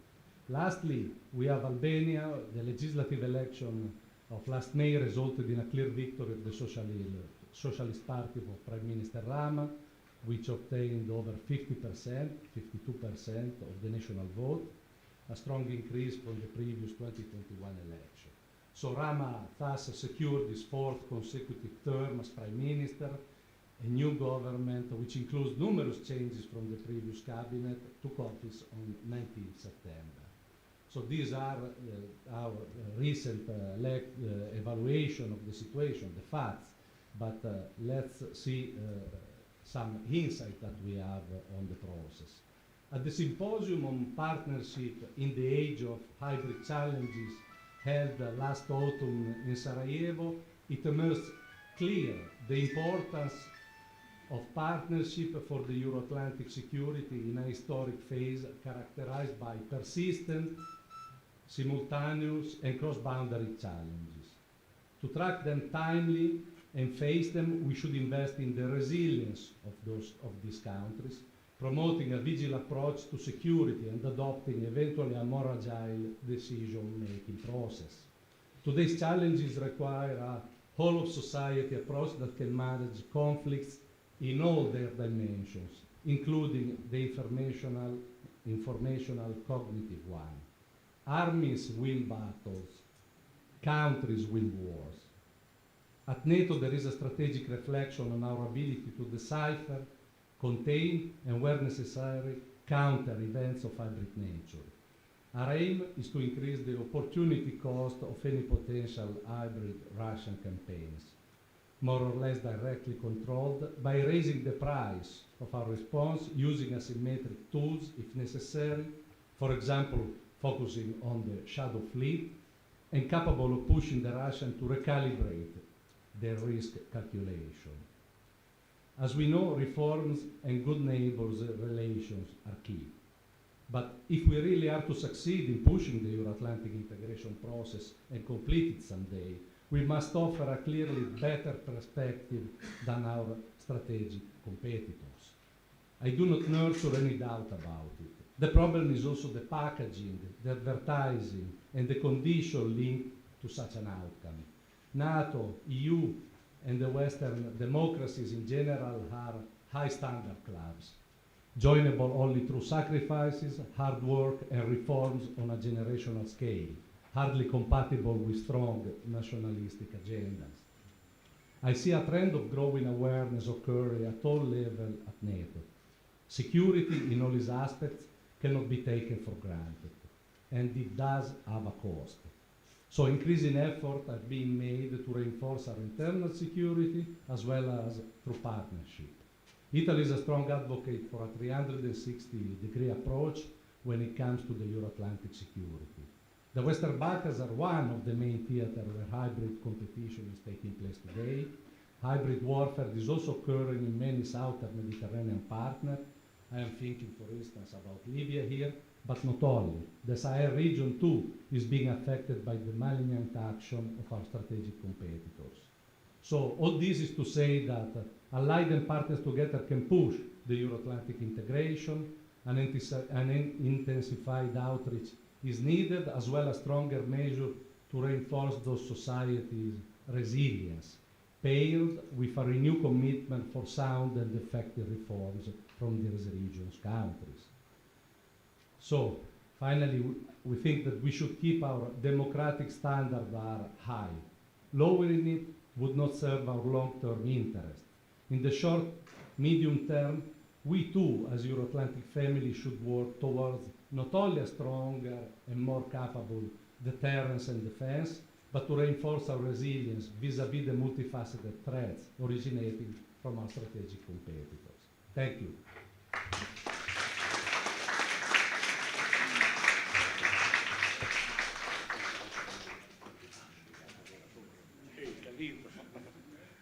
Well, ladies and gentlemen, thank you for your attention. I think this is the end of our day. I hope you enjoyed the conference. I did. I learned a lot of new things that I didn't know before, and most of the discussion has been really very interesting. So thank you, everybody. Grazie mille a tutti. Buona serata. Arrivederci.